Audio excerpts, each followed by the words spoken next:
Bonsoir à tous. Ah. Bonsoir à toutes et à tous. Merci d'être présents ce soir. On est très heureux de vous accueillir. Vous êtes plus de 250 ce soir. Donc voilà, on est vraiment heureux de vous accueillir en présentiel. Je suis Ethan Bellamont, je suis le président de l'UEJD. Et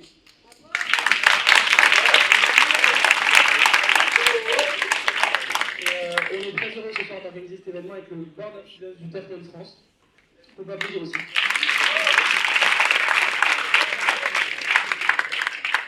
Alors ce soir, nous allons parler du métaverse. C'est un sujet qui nous tenait particulièrement à cœur et qui est on ne peut plus actuel. Donc voilà, on va commencer par un petit film qu'on va lancer tout de suite.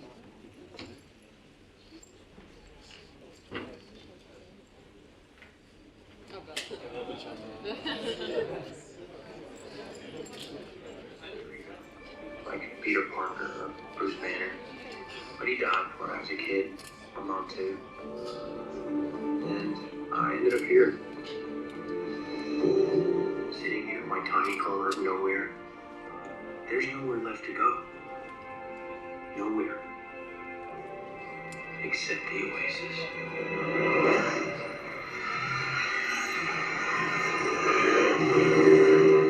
A whole virtual universe.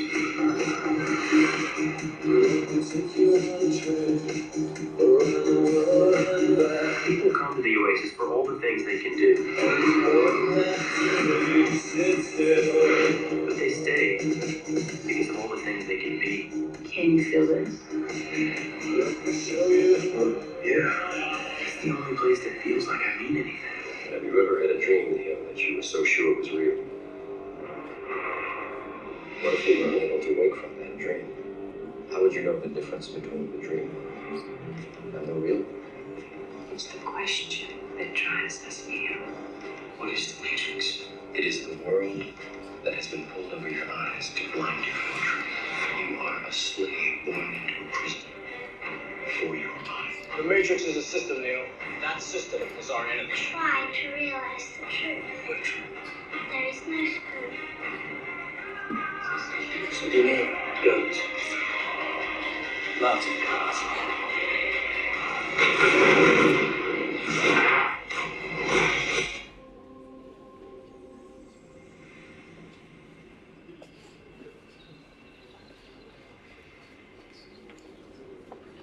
Imagine you put on your glasses or headset and you're instantly in your home space. It has parts of your physical home recreated virtually, it has things that are only possible virtually, and it has an incredibly inspiring view of whatever you find most beautiful. Hey, are you coming? Yeah, just gotta find something to wear.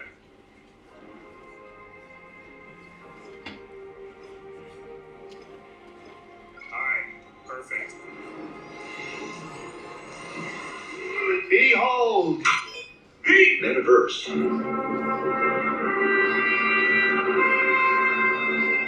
My God, it's full of ads.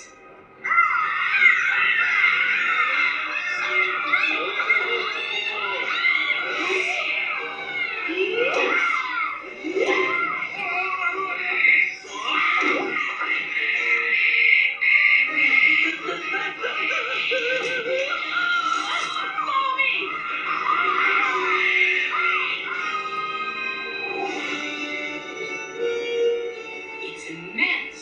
It's got every piece of information anyone could ever want. So I see. What's going on here?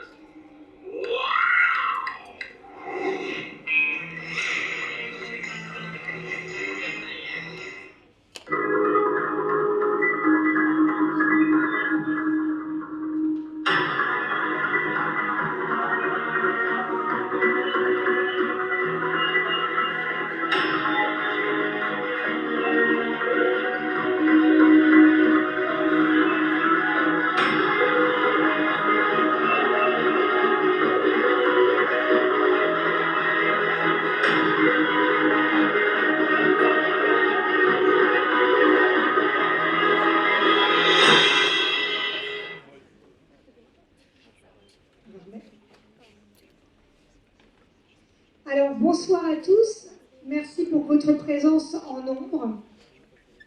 Merci à l'Université Paris-Dauphine de nous accueillir pour cet événement du Board of Students du Technion France, co-organisé avec l'association UEJD de Dauphine, dont le président Ethan Bellamou, que je remercie, est aussi membre du board.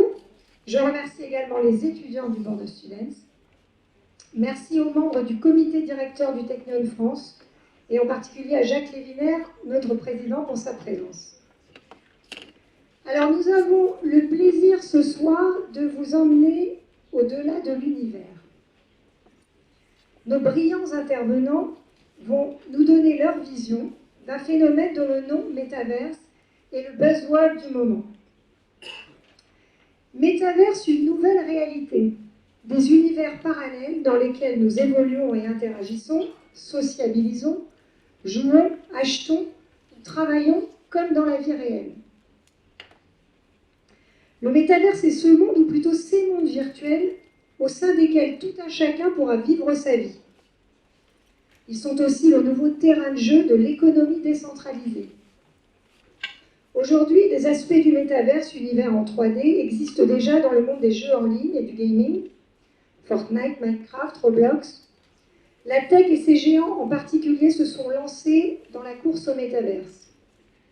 L'achat par exemple par Microsoft d'Activision Blizzard, développeur de jeux vidéo pour 70 millions de dollars, l'une des plus grosses acquisitions de la tech, est aussi une porte d'entrée dans le métaverse. Les gouvernements, quant à eux, y voient un enjeu de souveraineté et d'hégémonie mondiale, question éminemment politique. Qui va gouverner et surtout qui aura les moyens de gouverner ces mondes numériques? S'ils ne sont pas directement cités, les GAFAM, Google, Apple, Facebook, Amazon et Microsoft, et autres géants du secteur, sont les principales cibles des deux textes proposés en décembre 2020 par l'exécutif européen. Le règlement sur les marchés numériques, Digital Markets Act, et le règlement sur les services numériques, Digital Services Act, qui pourrait entrer en vigueur dès 2022. Les marques et les entreprises y voient un enjeu économique colossal. Gucci, Balenciaga, Nike, Adidas arrivent dans le métaverse et la plateforme Decentraland va accueillir la première Fashion Week en mars 2022. Au programme défilé, boutiques éphémères, after-show, expériences immersives, le tout en collaboration avec la marketplace UNXD, hébergée par la blockchain Polygon, qui a accueilli dernièrement la première collection de vêtements NFT de Dolce & Gabbana. Se pose bien entendu la question écologique. Quelle empreinte carbone pour ces nouveaux mondes? D'un côté, d'énormes data centers polluants, et de l'autre, une réduction des déplacements pour se rencontrer ou travailler. Une nouvelle dimension s'offre à nous. Comment entrer dans le métaverse? De quoi rêvent les visionnaires de la technologie? Un avenir où une combinaison de technologies telles que la réalité virtuelle, la réalité augmentée, la blockchain, crée en synergie un espace numérique simulé persistant qui ne s'éteint pas quand on est qui ne disparaît pas quand on est un ordinateur, où on évolue sous forme d'avatar. Depuis l'annonce du changement de nom de Facebook en Meta par Mark Zuckerberg en octobre 2021, prédisant l'avènement de ce nouveau monde, les initiés parlent de métaverse comme ils parlaient d'Internet dans les années 90. Annonce faite au moment où la réputation de Facebook est mise à mal et où l'on s'inquiète à juste titre de la gestion des datas par les géants, avec notamment l'usage de la publicité ciblée. L'entreprise a officiellement lancé son Horizon Worlds, un monde virtuel aux airs de réseau social du futur, pour le moment uniquement accessible aux propriétaires du casque Oculus Quest, la marque de Facebook spécialisée dans la réalité virtuelle. L'entreprise subit un effondrement en bourse de plus de 22% et le réseau social a enregistré pour la première fois une baisse d'environ 1 million d'internautes quotidiens en 2021. Il menace de fermer Instagram et Facebook en Europe. La raison, l'impossibilité de stocker les données personnelles des utilisateurs européens à cause de la loi RGPD. Le bras de fer a commencé. 75% des Français se méfient du métaverse. Alors a-t-on des raisons de se méfier? Qui régule? Qui encadre? Qui protège les données et la propriété intellectuelle? Qui prend le pouvoir? Fait-on face à un monde ésotérique dédié à des communautés de geeks qui évoluent dans un univers parallèle en plus de leur vie réelle? Ou assiste-t-on à une révolution? Certains parlent de 5e révolution industrielle. L'avènement du Web 3.0 qui va bouleverser nos modes de vie et de consommation, un changement de paradigme sociétal qui vient questionner notre rapport à la réalité, la relation homme-machine et même notre condition humaine. Un couple indien se marie dans le château de Poudlard version métaverse. Un artiste californien est poursuivi par la marque Hermès pour vendre sous forme de NFT le célèbre sac Birkin. Des ventes d'œuvres d'art numériques ont lieu dans le métaverse, des concerts, des sociétés ouvrent des bureaux dans le métaverse, Carrefour y achète des terrains. On assiste même à des premiers cas de harcèlement. Et on pourrait continuer ainsi la liste des illustrations. Les conférences du Board of Students autour de l'innovation responsable ont pour particularité d'apporter un regard critique et de replacer les avancées technologiques et scientifiques dans leur dimension éthique. Malgré cette approche critique, on sait que ces technologies, en particulier la réalité augmentée ou virtuelle, permettent des avancées majeures, et notamment en matière de médecine. Alors on peut aborder tous les aspects incroyablement nombreux du métaverse, mais 3 approches nous intéressent. Tout d'abord, des films comme Matrix ou Ready Player One nous ont donné un aperçu dystopique de ce que pourrait être notre vie si nous vivions virtuellement. Avec Laurence de Villers, nous questionnerons notre rapport à l'IA et au virtuel. Peut-on aimer un avatar? Question très réductrice dans le grand paysage des sciences cognitives et des dimensions affectives, mais en même temps si essentielles. La Corée du Sud est le premier État à avoir lancé son métaverse et Séoul veut être une future ville émotionnelle. Ensuite, en termes de projection financière, Bloomberg a récemment estimé la taille du marché du métaverse à 800 milliards de dollars en 2024. Fortnite, Roblox, Minecraft représentent plus de 300 millions d'utilisateurs par mois, ce qui est comparable à ce qu'était Internet en mars 2000. On parle de métaversisation de la consommation. Quel nouveau visage prend l'économie décentralisée liée à la blockchain et aux crypto-monnaies? Que se passerait-il si l'économie réelle devenait trop dépendante d'un monde virtuel? La valeur qualitative des NFT est alimentée par la spéculation. On assiste d'ores et déjà à un boom de l'immobilier numérique. Mathieu Gastal nous apportera un éclairage essentiel autour de la diversification des marques dans le métaverse. Pour finir, le Covid a servi d'accélérateur de ces technologies qui transforment notre vie quotidienne et qui se sont déjà imposées avec de nouvelles tendances comme le fitness virtuel ou les réunions Zoom et Teams. Axel Adida, quant à lui, reviendra sur les usages et les enjeux en termes d'appropriation par le marché des utilisateurs. Par exemple, quel terminal, quel device, lunettes connectées, casque, nous permettra d'y accéder. La table ronde sera animée par Élise Vignacourt, journaliste à Libération, qui nous fait le plaisir d'être là. Merci beaucoup à tous les 4. Avant de vous donner la parole, je vais vous donner très rapidement quelques éléments sur le Technion. Le Technion a été classé numéro 1 en Europe dans le domaine de l'intelligence artificielle et 15e au niveau mondial parmi les institutions académiques. Dans le sous-domaine de l'apprentissage automatique, le Technion est classé 11e. Le centre de recherche Machine Learning and Intelligence Systems regroupe toutes les activités liées à l'IA. Il est composé de 119 chercheurs travaillant dans différents domaines liés de près ou de loin au métaverse, entre autres l'intégration du big data, la visualisation par ordinateur, le graphisme digital, la robotique, les crypto-monnaies, l'économie comportementale, les avatars, le lien entre l'humain et le robot. Depuis quelques années, l'UTechnion dispose également d'un laboratoire dédié à la réalité virtuelle et augmentée. Ces étudiants travaillent sur un très large éventail de projets dans lesquels ces technologies peuvent être utilisées. La médecine, cybersécurité, développement de logiciels, jeux, etc. Vous allez apercevoir un petit film de ces réalisations. Alors nous avons échangé avec de nombreux professeurs du Technion et nous pouvons affirmer qu'il existe un fossé énorme entre la technologie et la recherche en IA, robotique, réalité augmentée et virtuelle, et la vision du métaverse, mot marketing, et qui ne correspond à rien pour les chercheurs, que nous propose Facebook entre autres. Les chercheurs n'aiment pas l'ambiguïté, mais le chemin à emprunter se dessine de plus en plus distinctement.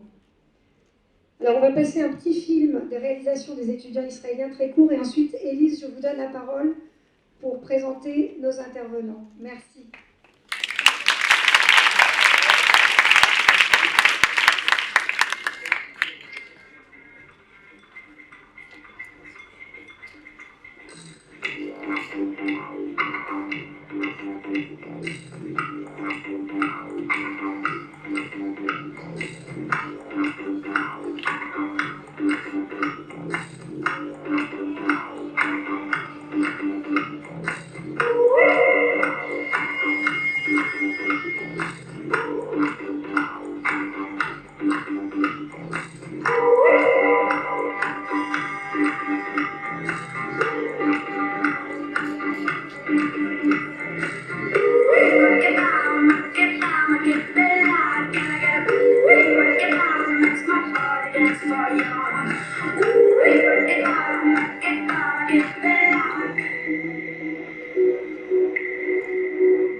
Bonsoir tout le monde.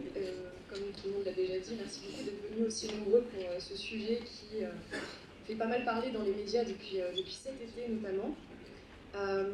Et merci aussi pour les petits montages vidéo, c'est toujours un plaisir de voir Mark Zuckerberg en pleine action en train de faire l'acteur, quoi. Donc ce soir avec nous pour discuter métavers, on est en présence de Laurence de Villers. Laurence de Villers, vous êtes professeure en intelligence artificielle à Sorbonne Université. Vous vous intéressez notamment à la place des émotions dans les interactions homme-machine, à celle de l'éthique, ainsi qu'à l'utilisation de ces innovations, l'utilisation de ces innovations, je vais y arriver, pardon, à l'utilisation de ces innovations, ainsi qu'à leur dimension sociale.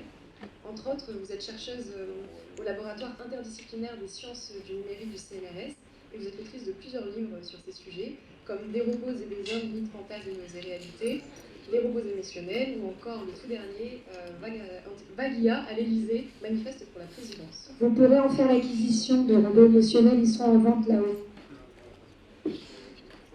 Juste à côté de vous, on est en présence de Mathieu Gastal. Donc vous êtes le fondateur et le directeur associé de l'agence digitale Adveris, qui pour info a été élue agence digitale de l'année 2021. Concrètement, ce que vous faites, on peut dire que vous avez déjà un pied dans le métavers, parce que vous aidez déjà les marques à élaborer des stratégies typiquement axées pour intégrer des métavers comme Roblox, Decentraland ou encore The Sandbox. Je sais que vous gardez aussi un œil intéressé du coup sur ce qui se passe du côté de Meta avec Horizon Worlds. Et pour finir, je précise également que vous êtes diplômé d'HEC et officier de la réserve citoyenne cyberdéfense. Et enfin, nous échangeons également avec Axel Avida. Donc vous êtes dirigeant et conseiller en accélération numérique auprès des grands groupes. Vous avez un parcours de conseiller en numérique auprès du BCG, mais aussi de directeur des opérations numériques de L'Oréal. Vous êtes entre autres le cofondateur de 2 startups, Pidio et TimeJust. Pour vous résumer, vous êtes un expert en comportement numérique des consommateurs, mais aussi en transparence des données personnelles et en publicité programmatique. Donc, pour commencer, je vais me tourner d'abord vers vous, Laurence de Villers. Quand on parle de métavers, on parle beaucoup d'une sorte de révolution qui viendrait bouleverser nos modes de vie, qui viendrait bouleverser nos rapports sociaux et potentiellement nos rapports affectifs. Je vais vous laisser nous parler de tout ça. Merci beaucoup, je vais me rapprocher de mes transparents pour essayer de vous expliquer tout ça. Donc, merci pour l'introduction, merci d'être là. Je pense que c'est un sujet qui est important en ce moment, dont on ne parle pas assez. J'ai écrit un manifeste qui s'appelle Vaguia à l'Élysée, parce que j'entends personne, en tout cas les futurs candidats à la présidentielle, parler de ces sujets. Or, ce sont des sujets qui viennent en lame de fond sur toute la société et qui vont avoir des effets impressionnants sur nos façons de se comporter, sur la façon dont la société va être gérée. Et donc je pense que c'est important d'en débattre et que les citoyens prennent conscience, les étudiants prennent conscience que c'est à eux de demander en fait aux politiques de débattre. Qu'est-ce qu'ils veulent faire? Quelles sont leurs visions? Est-ce qu'on va dépenser autant d'énergie? Est-ce qu'on ira plus loin dans le métavers? Est-ce qu'on va laisser les Américains nous dire ce qu'on va devoir faire? Est-ce qu'on doit respecter des normes? Est-ce qu'il faut les faire, les fabriquer? Qui va les fabriquer? Moi, je travaille sur les normes en ce moment à l'AFNOR et sur l'Europe. Qu'est-ce qui se passe derrière? Eh bien, ce sont avant tout les géants du numérique qui font du lobbying, ainsi que les Chinois. Donc, ils sont tous là pour faire des normes. La guerre des normes, c'est un vrai sujet sur lequel il n'y a pas assez de personnes, en tout cas pas assez d'industriels français qui sont en train de travailler sur ces sujets. Okay. Donc, le métavers, c'est plus qu'un jeu vidéo.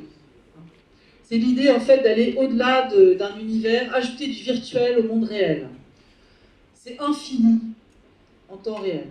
Alors, je vais y aller petit à petit pour essayer de vous expliquer ce qu'on fait, et puis je vais vraiment aller sur un focus autour de l'interaction affective.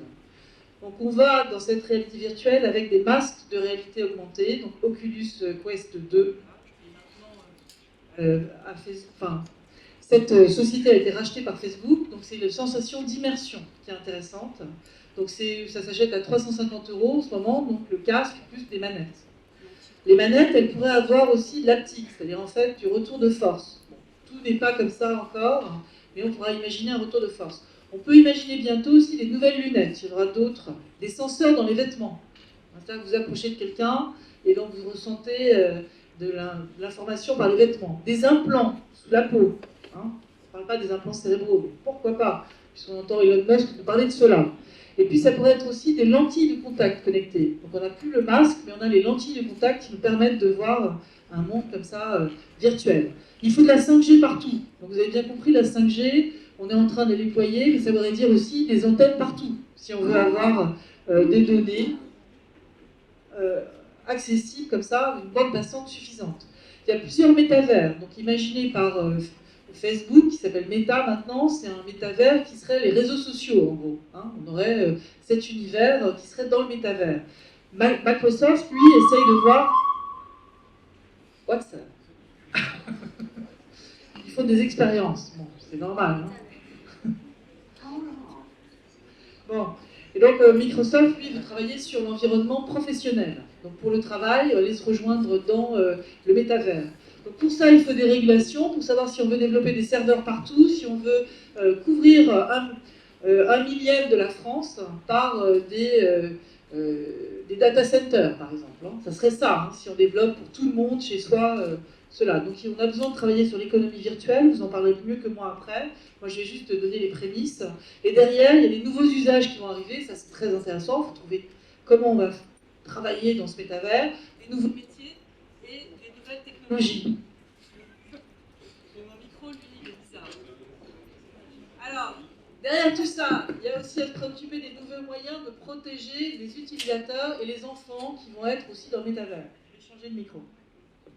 Bon, alors premier truc, on va s'amuser, donc ça c'est bien, tout le monde a envie de faire ça. Souviens-toi du film Ready Player One.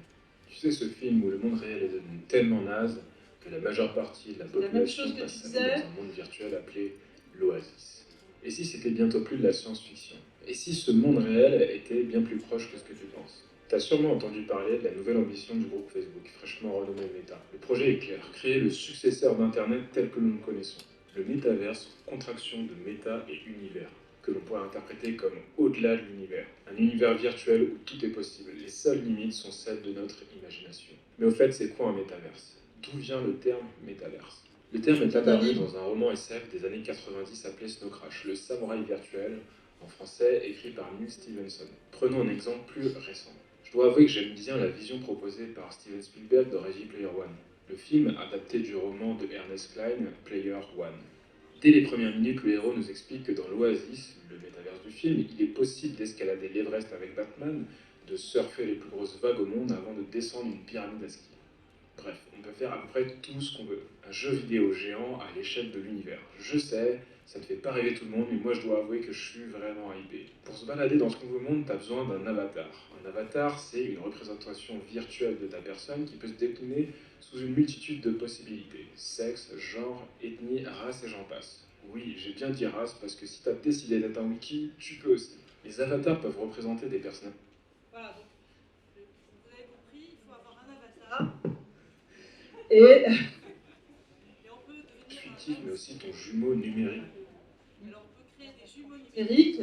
Qu'est-ce que c'est? Ça veut dire, en fait, l'avatar, il est représenté comme nous, et en même temps, il pourrait parler à partir de nos données. C'est-à-dire que ça pourrait être, non pas nous, mais un agent conversationnel artificiel qui parle à notre place. Hein, on pourrait, nous, être en vacances, et puis on envoie notre jumeau numérique dans le métavers. Lui travaille, et moi, je suis en vacances. Vous voyez, c'est pas mal comme concept. Bon, tout le monde est... Modélisé en 3D. Les dernières démonstrations dans le domaine sont assez flippantes. Tu peux regarder du côté de nous. Souviens-toi du film Ready Player One. Ok. Donc, un métavers, on fait un résumé. Qu'est-ce que c'est? C'est 3 règles. Un monde ouvert, pas de frontières. Un monde durable, avec des objets qui seront uniques parce qu'ils ont une NFT.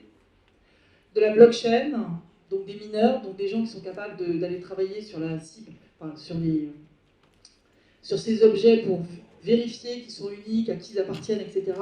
Et un monde immersif, donc un univers. Donc Pokémon 2, c'était un univers augmenté, si vous avez joué à Pokémon 2.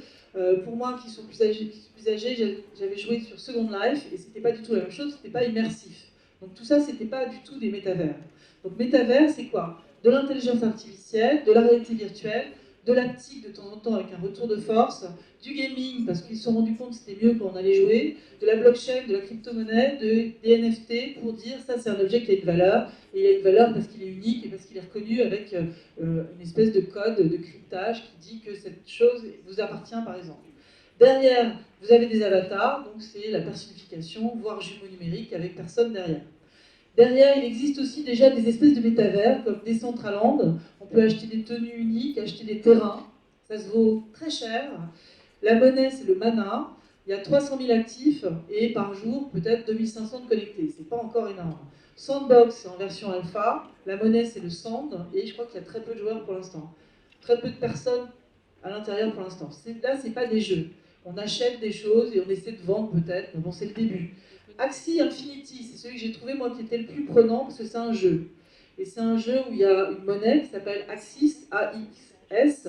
Il y a plus de 2 millions de personnes chaque jour. Et là, on joue de l'argent. Il y a des gens qui font bosser d'autres personnes pour monter des personnages en valeur et qui vendent après le personnage.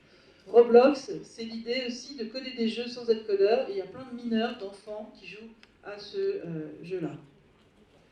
Donc France Hogan, vous avez sans doute entendu parler, elle a essayé de mettre en garde contre le métavers, donc c'est une ancienne de Facebook, et elle dit en fait que le métavers permettra à Facebook de rassembler des tonnes de nouvelles données sur vous, et elle est très inquiète sur la volonté du réseau social de créer de véritables environnements professionnels dans ce métavers.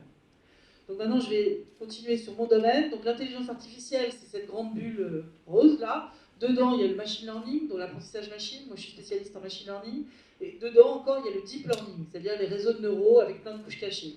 Quand on a vu, en fait, des machines qui gagnaient au jeu de Go contre un humain qui était champion de Go, il faut voir que c'est pas du tout balancé. La machine, elle a vu un nombre incalculable de jeux, elle a joué des nombres de parties qui sont au-delà de ce que peut jouer un joueur dans sa vie entière. Et donc, moi, j'avais rencontré quelqu'un qui a entraîné Google DeepMind cette AlphaGo, et qui disait, en fait, c'est comme si vous compariez un champion du monde de course à pied avec, je sais pas moi, une Porsche qui sort d'une entreprise qui a été faite par 200 ingénieurs. Donc c'est pas tellement comparable. On compare toujours l'intelligence humaine par rapport à la machine, mais on ne se rend pas compte qu'il y a plein d'intelligences humaines qui ont fabriqué cette machine.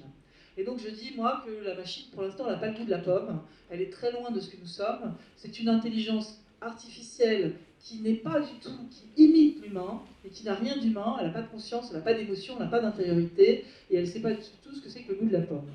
Elle n'a pas de corps, en gros. Donc si on allait voir ce que c'est les réseaux de neurones, moi j'ai travaillé en 92 pour ma thèse avec des réseaux de neurones, vous voyez, c'est pas nouveau. La cellule nerveuse qu'on modélise à partir d'un automate à seuil, qui est le truc en bas à droite, ça date de 1943, vous voyez, c'est pas nouveau. Et en fait, le perceptron multicouche, c'était 57. La descente de gradient qui nous permet de faire de l'apprentissage supervisé dans des réseaux comme le réseau bleu, là, qu'est-ce que j'apprends? J'apprends un poids par fil bleu. Et c'est ça mon modèle derrière. La connaissance, c'est en fait des matrices de poids. Et donc c'est difficile, on parle de boîte noire, c'est difficile d'aller à l'intérieur, regarder ce qui se passe. Et ce sont ces apprentissages-là, deep learning, parce qu'il y a plein de couches cachées, qui sont le Graal à l'heure actuelle. Ça permet d'être au-delà des performances humaines. Si je fais de la reconnaissance de la parole, qui est partie du signal à la transcription audio, les machines sont meilleures que nous maintenant. Elles ne l'étaient pas jusqu'en 2017, pardon. Vous voyez, c'est récent. Et très récemment, elles nous dépassent. Pareil, en médecine, quelqu'un qui va regarder dans des radios pour trouver des cancers, la machine sera meilleure que le médecin, sauf que la machine fait des erreurs monumentales de temps en temps, et que si je ne suis pas médecin en face, je ne peux pas m'en rendre compte. Donc c'est important de comprendre que nous faisons des erreurs, mais les machines font d'autres erreurs. Et que ce qui est intéressant, c'est finalement l'accord entre, le fait que les humains n'aient pas peur de ces systèmes, puissent les dominer quelque part et comprendre les erreurs que font ces systèmes pour les utiliser au mieux. Donc moi je travaille sur un champ particulier qui s'appelle l'affective computing, qui est né au MIT dans les années 97, qui correspond à détecter les émotions que nous élaborons, comprendre, raisonner à partir de ces informations-là et générer des émotions. Et donc j'utilise ça avec des robots ou avec des agents conversationnels. Voilà un petit film pour vous montrer. Youpi. Je sais pas pourquoi. Youpi, voilà.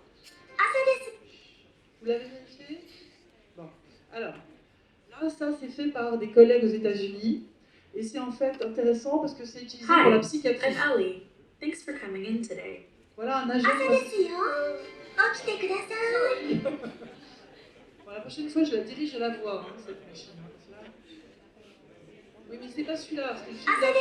Ah non, vous m'avez tiré le film. C'est bon, c'est reparti, touchez plus. Bon. Alors, on va voir ce film qui vient de Los Angeles. Hi, I'm Ellie. Thanks for coming in today. I was created to talk to people in a safe and secure environment. I'm not a therapist, but I'm here to learn about people and would love to learn about you. I'll ask a few questions to get us started. And please feel free to tell me. On traque toutes les émotions. Your answers are totally dans la voix, confidential. sur le visage, Are you okay with this? sur la posture, les gestes. Vous voyez tous les schémas autour. So, donc la machine aura une acuité que le psychiatre n'aura pas pour aller déceler des micro-mouvements. That's good. Vous allez être observé comme ça dans le métavers. I'm from Los Sauf que vous Angeles. serez derrière un masque, on ne verra peut-être pas votre visage, mais on entendra votre voix. When was the last time you felt really happy? When was the last time? Bon, ça c'est facile.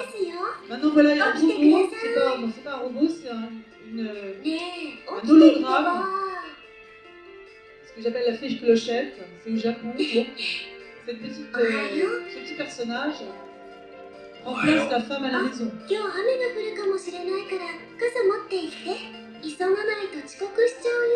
Donc ça c'est rien quoi, hein. C'est une figurine. いってらっしゃい。気をつけてね。 Toute la journée, ça envoie des messages.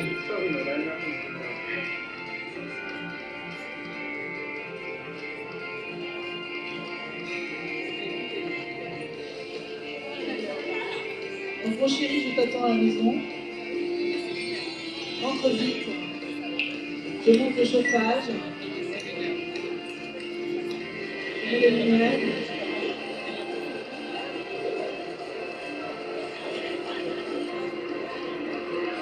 Voilà, le type qui rentre chez lui, il est tout seul, il vit tout seul, mais il y a cette chose qui est là. C'est assez rassurant. En fait, ça fait envie. Au Japon, les gens l'achètent. C'est pas le métavers, ça montre quand même dans quelle dépendance affective on pourrait être. Quand il rentre chez lui, regardez la synchronisation. Alors on peut la prendre plus sexy, moins sexy. On peut prendre un garçon, une fille. なんかさ、家で誰かが待ってるっていいもんだな。さっき思ったんだ。 Bon, regardez ce qu'on fait avec le métaverse. おまおじいとしたおま C'est en Corée. おま電線が消した La petite fille est décédée, la maman va la voir dans le métavers. C'est peut-être ça demain, le métavers. C'est peut-être aller voir les gens qui sont déjà partis, pour lesquels vous souffrez. Regardez, elle est toute seule, avec son casque.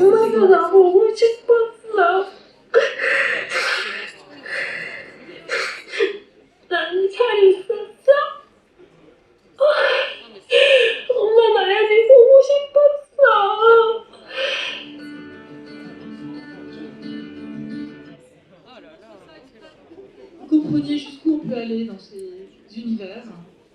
Maintenant, on anthropomorphise ces machines. Moi, je travaille avec des robots pour petits bouches qui vous regardent dans les yeux, qui détectent des choses de vous. Vous projetez sur ces machines qu'elles ont une certaine intelligence, qu'elles sont conscientes, voire qu'elles ont des émotions. C'est faux, tout ça.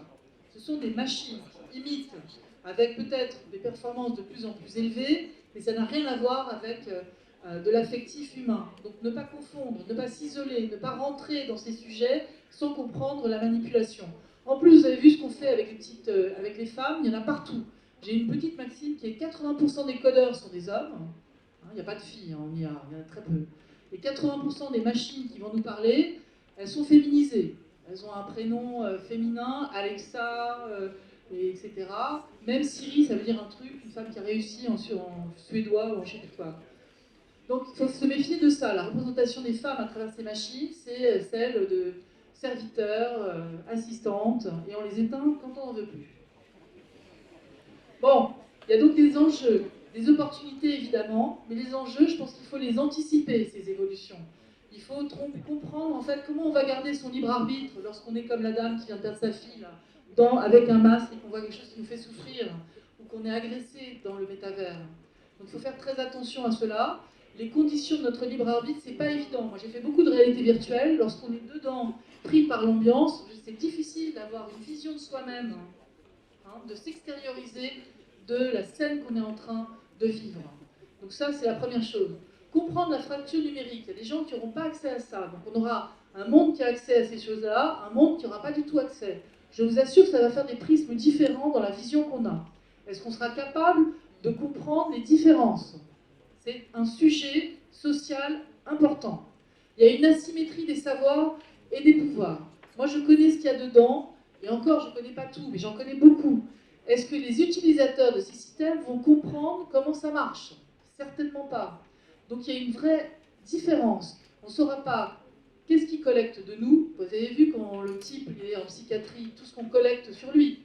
Donc là, on voit son visage. Dans le métavers, on ne verra pas forcément, on ne verra pas mon visage, je serai caché. Mais derrière ce masque, j'aurai quand même ma façon de me comporter, qu'on va aller chercher, et puis ma voix. Le consentement, qu'est-ce que c'est qu'un consentement éclairé? Plus on demande aux gens de répondre à des questions, plus ils consentent en étant super... Ils remplissent même plus les questions, il suffit de les poser. Et c'est tout. Donc on ne consente pas vraiment. On consent sans savoir ce que font ces systèmes. Ces systèmes les manipulent, c'est là-dessus que je travaille sur l'AFNOR et l'Europe. C'est-à-dire qu'on nous profile, on nous envoie quelque chose, c'est de la manipulation. Tout Facebook, tous ces réseaux sociaux vous manipulent. Demain, Amazon, Echo, là, tous les enceintes connectées vont faire la même chose. Il n'y a aucune régulation derrière. On travaille dessus beaucoup pour essayer de pousser les industriels à suivre des normes et des standards. Quand on fait des règles juridiques, c'est pour donner des lignes rouges, dire ça, il ne faudra pas faire, il ne faudra pas dépasser. On ne peut pas tout gérer. Donc il y aura toute une zone de grise sur laquelle il n'y aura pas de loi et sur lequel il est nécessaire de faire des normes et de vérifier quand même ce qui se passe. Surtout pour les enfants, surtout pour les personnes âgées qui vont avoir des robots sociaux, des assistants chez elles. Donc je vous enclin à comprendre que c'est important.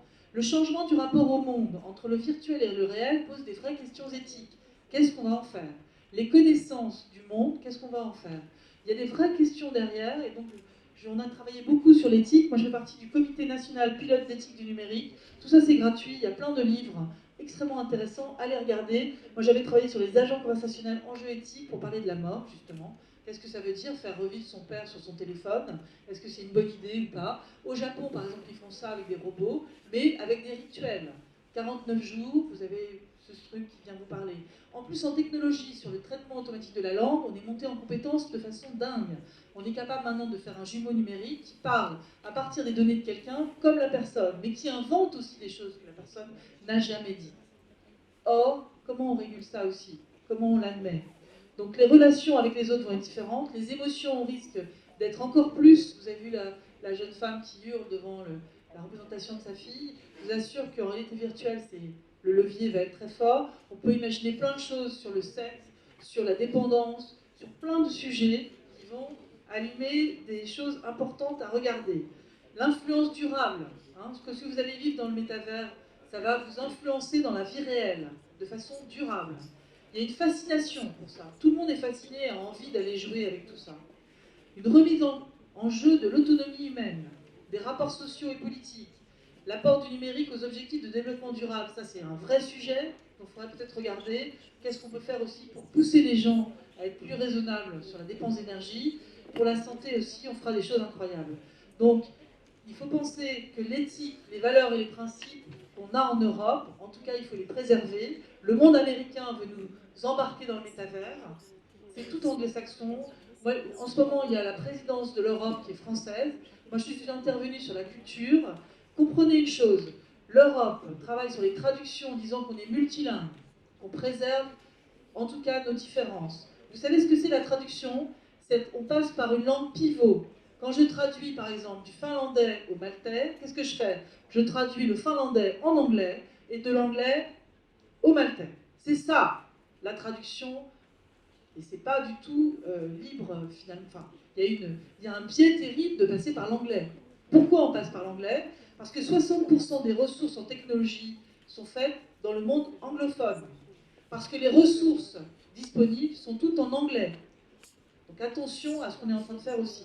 Donc il faut faire attention à nos valeurs, au fait qu'on doit créer des corpus, mutualiser des bonnes idées dans la société. Le Data Hub sur la santé, c'est une très bonne idée. Il ne faut pas que ça soit sur Microsoft, mais c'est une excellente idée. Le cybercampus, c'est une autre excellente idée. Moi, je pousse à ce qu'il y en ait une sur les technologies de la langue et une sur l'écologie.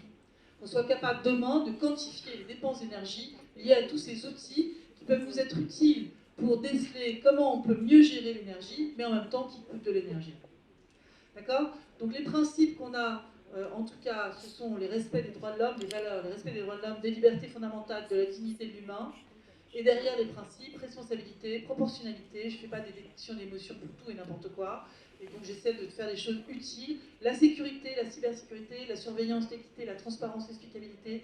Il faut éduquer sur ces sujets, c'est extrêmement important. Et évitons de nous retrouver avec des compagnons fake, là, comme l'a fait Clochette, dans le métavers, demain. Et peut-être qu'on vivra seul dans cet environnement formidable. Mais attention à cet isolement. Parce que notre intelligence, elle est collective. Merci.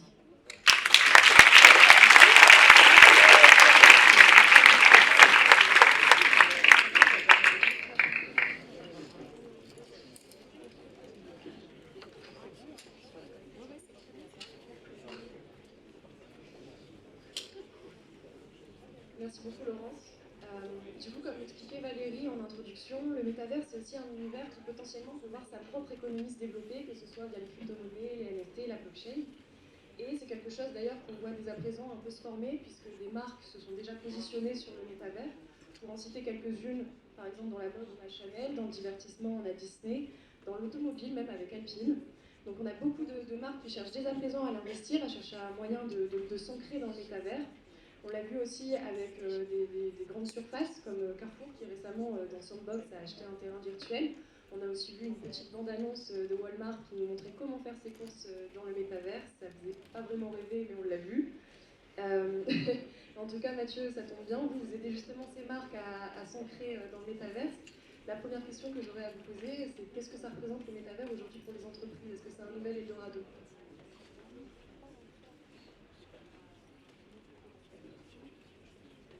Bonsoir. Alors effectivement, c'est un vrai sujet pour les marques, ce métaverse, et il faut dire que je passe derrière Laurence, qui n'avait pas forcément la plus belle des visions du métaverse. Et il faut savoir que, alors, je ne sais pas si vous savez qu'en 1902, c'était l'invention du sèche-cheveux. Et si Laurence avait fait cette conférence en 1902, elle nous aurait dit que c'était trop dangereux, qu'il fallait interdire le sèche-cheveux parce qu'on risque de s'électrocuter.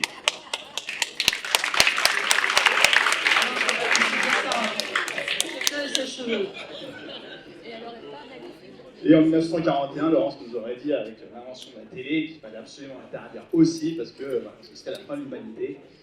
Et c'était beaucoup trop dangereux. Moi j'aime bien les séries aussi. Film de science-fiction. On va voir, on va en discuter, mais en tout cas, c'est pas ce que j'ai perçu de l'intervention de Laurence. C'est un peu excessif, non, ta perception. Non, on va voir. Ce sera aux étudiants de juger. Donc, bah, sans vouloir être le Booba ou le Conor McGregor du métaverse, on doit effectivement savoir ce que les marques peuvent tirer de tout ça. Et là où je suis effectivement totalement d'accord avec Laurence, c'est qu'il faut y faire attention, mais c'est une tendance qui est forte et on voit que Facebook, en inventant ce réseau social, a quand même fait ses preuves. Donc quand Facebook va sur une tendance comme le métaverse, ils ont aujourd'hui les moyens de faire des choses qui changent la donne, qui sont des game changers. Et effectivement, cette annonce du 28 octobre, elle a chamboulé les choses, elle a eu quand même pas mal de conséquences sur l'économie globalement. On voit que suite à cette conférence, notamment les cryptocurrencies ont une vraie explosion et tout doit arriver en 2022 ou presque. C'est pour ça que c'était hyper intéressant de faire cette conférence aujourd'hui et je pense que c'est pour ça que vous êtes aussi nombreux. Ce qu'il faut avoir en tête, c'est qu'on a une vision du métavers avec des ancêtres que peuvent être, on en a parlé un petit peu, Roblox, également Decentraland et Sandbox, qui sont sûrement plus des jeux vidéo que des vrais paris d'avenir, que des vrais métaverses. C'est pas rien parce qu'aujourd'hui, ces métaverses, ça représente, si on prend la capitalisation d'à peu près chacune des cryptos qui sont liés à ces métavers, c'est plus de 5 milliards d'euros qui représentent la capitalisation de ces monnaies. Donc 5 milliards, c'est assez colossal et ça montre qu'il y a plus qu'un frémissement.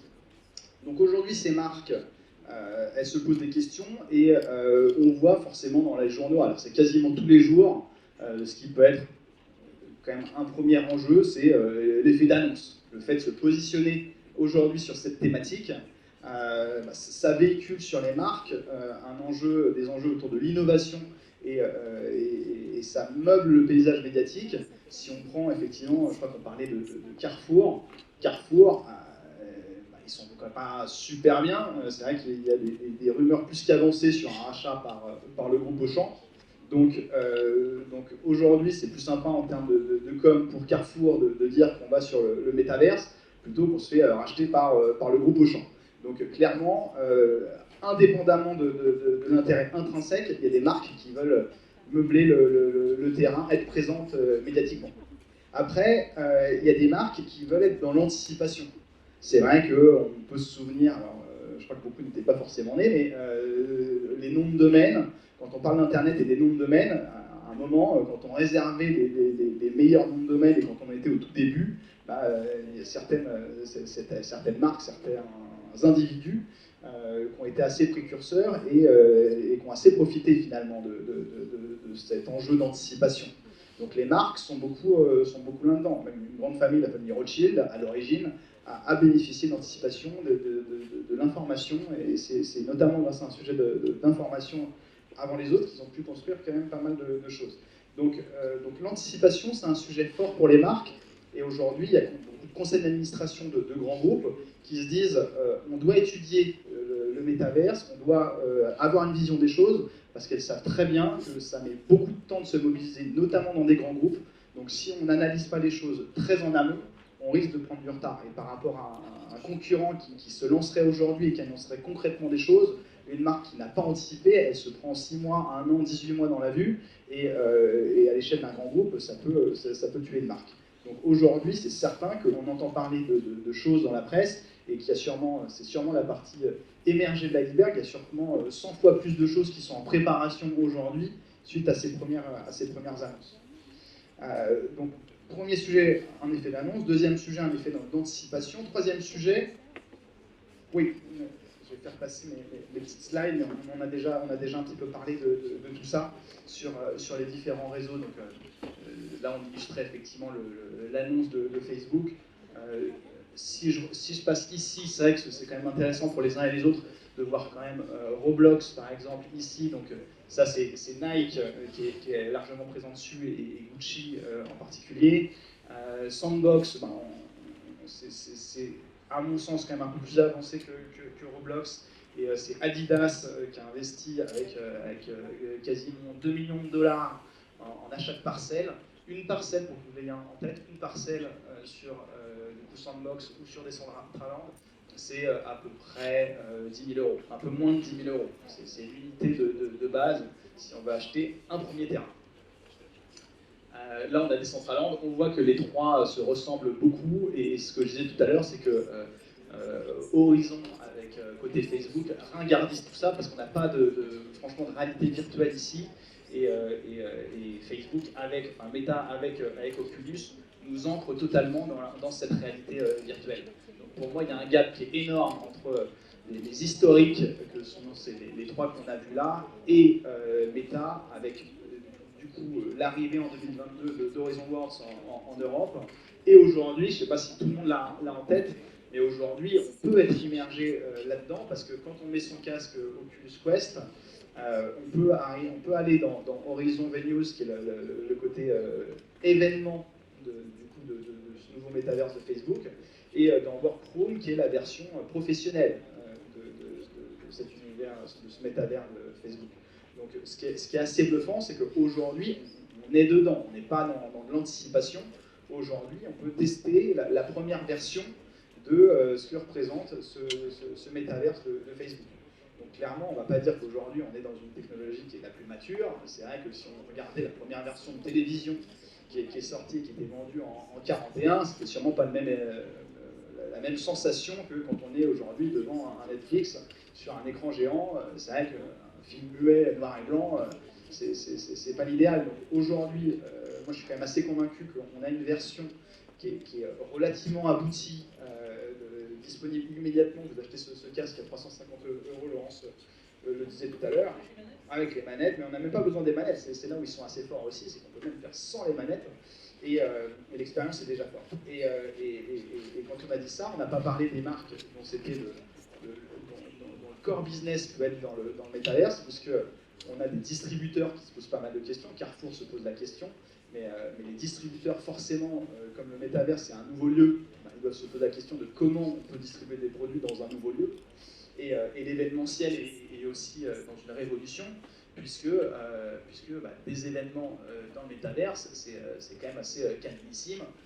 Il y avait une première version le 31 décembre, notamment dans Roblox avec Paris Hilton pour fêter le 31 décembre.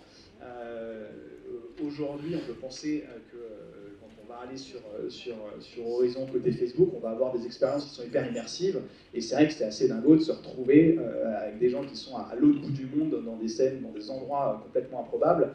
Je pense que personne ne peut pas être bluffé par le fait de se réunir. Et au passage, c'est vrai, quand on parle de l'impact que tout ça peut avoir sur l'environnement, se dire qu'en mettant son casque, on peut rejoindre des gens à l'autre bout du monde et avoir une présence qui est assez forte, on économise quand même beaucoup de déplacements. Et quand on parle de tous ces enjeux sur le CO2, il y a quand même un vrai intérêt qui est de réduire drastiquement les déplacements.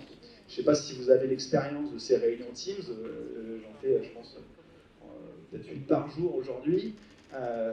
L'expérience dans Teams, elle est catastrophique. Quand on a chacun sur son ordinateur, les gens suivent à moitié les conférences, on n'est pas du tout avec les personnes, et c'est vrai qu'il y a un côté pratique, mais une déperdition qui est excessivement forte. Donc on peut penser que dans un monde beaucoup plus immersif, et ça c'est l'enjeu de la déclinaison workroom de ce métaverse de Facebook, on peut avoir quelque chose qui va vraiment améliorer les interactions entre les personnes dans les entreprises. Et puis le dernier sujet que je voulais aborder, c'était vraiment l'enjeu de la transformation. On parle beaucoup de transformation digitale. Moi j'échange aujourd'hui avec quelques sociétés, quelques marques qui se posent des vraies questions, notamment sur des enjeux de recrutement, en tenant des entretiens, en faisant des entretiens pour des étudiants dans ce métaverse, en se disant que ça peut être quand même plus pratique que des déplacements et plus interactif que des visios qui sont excessivement impersonnels. On a recruté pas mal de monde ces dernières semaines, ces derniers mois dans mon agence. C'est clair qu'on se pose quand même beaucoup plus de questions au moment de prendre la décision quand on n'a jamais vu la personne en réel, quand la personne n'est jamais venue dans nos bureaux. Donc il y a des enjeux forts qui sont vraiment sur des sujets transverses de transformation digitale qui ne concernent vraiment pas les boîtes qui sont celles dont je parlais avant, côté événementiel ou côté distribution, mais toutes les boîtes peuvent avoir des enjeux notamment de recrutement ou d'animation d'équipe liés à ce métaverse. Voilà, donc pour moi, un vrai enjeu de développement pour les marques, clairement des risques, mais je pense qu'on est vraiment au tout début du phénomène et qu'on va voir du coup, dans les années à venir des choses qui vont se développer énormément.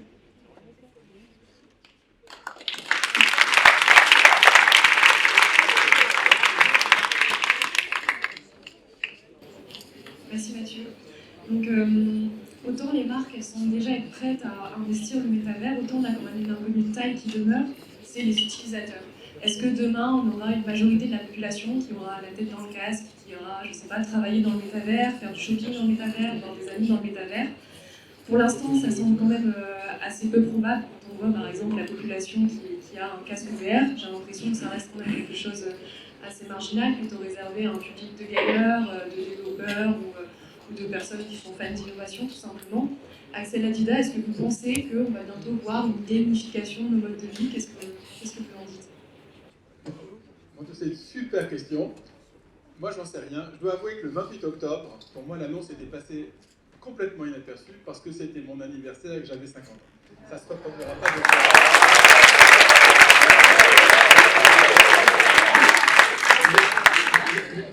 mes quatre enfants ont été très gentils. Mais depuis, je me suis un peu... Enfin, qu'est-ce qui pourrait être sourd? Valérie nous rappelait le roller coaster, les montagnes russes émotionnelles qui vont avec l'annonce du métaverse, qui ne sont pas du tout les mêmes. Qui a connu Second Life dans cette salle? Vous qui êtes tous vraiment beaucoup plus jeunes que 50 ans. Second Life, j'ai peur qu'on soit quelques-uns. Donc on en parlait un peu, c'était un peu comme ce qu'on a vu là, mais en 2D sur un écran, c'était sympa. Et puis après quelques années, c'est parti. C'est parti d'ailleurs assez vite. C'est parti assez vite d'ailleurs au profit de MySpace. Qui a connu MySpace? Oui. Ah, on a quelques MySpace. Et puis assez rapidement, après l'acquisition de MySpace, un réseau à peu près inconnu qui s'appelait Facebook.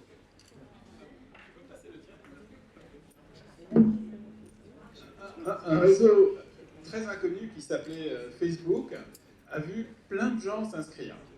Alors, comme on va parler de comportement du consommateur et qu'on est dans un lieu universitaire, j'aimerais rappeler la mémoire d'un de mes grands professeurs d'histoire-géographie qui s'appelait Alain Nonjon, qui présidait, pour certains ont peut-être connu Intégral, d'autres l'ont connu à Michelet, c'était un très grand professeur d'histoire et géographie, c'était un garçon qui avait une magie quand il donnait des cours. Il vous expliquait qu'on pouvait reconstituer la production de café du Cameroun à partir d'une tasse de café. Et ce n'était pas entièrement faux d'ailleurs, parce que ça donnait les ordres de grandeur. Et le premier ordre de grandeur qu'il faut se poser quand on se parle de comportement du consommateur, c'est du consommateur. Qui est un consommateur ou une consommatrice dans cette salle? Non mais levez la main, soyez francs. Voilà. Alors, je vais vous poser une question enfin, quelques questions. Si vous vous sentez gêné, il ne faut pas répondre. Mais la première question, c'est qui est-ce qui a demandé un smartphone pour son anniversaire, pour Noël ou pour Hanouka? Levez la main. Non, plus, parce qu'on ne voit pas trop. Allez, on a un petit... Allez, on n'est pas loin de 20% de la salle, quand même. Qui est-ce qui a demandé des AirPods? On est à 20% aussi. Qui est-ce qui a demandé une boîte de maquillage ou une bouteille de parfum? Faut pas se moquer, j'ai travaillé dans le maquillage, honnêtement c'est très bien. Et ma dernière question, c'est qui a demandé un casque de réalité virtuelle? Alors, on en a.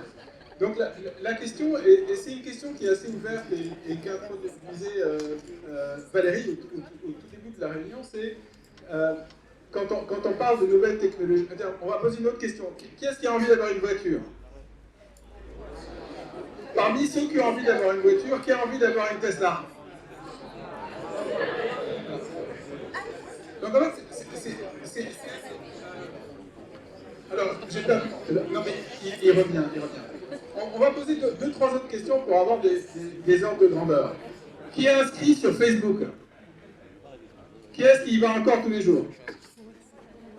Qui est-ce qui est inscrit sur Instagram? Quels sont les garçons qui sont inscrits et qui vont tous les jours sur Instagram? C'est bien déjà, c'est très très très mixte. Qui est-ce qui est inscrit sur TikTok? Bon, alors c'est un signe. Vous êtes tous déjà devenus des personnes âgées.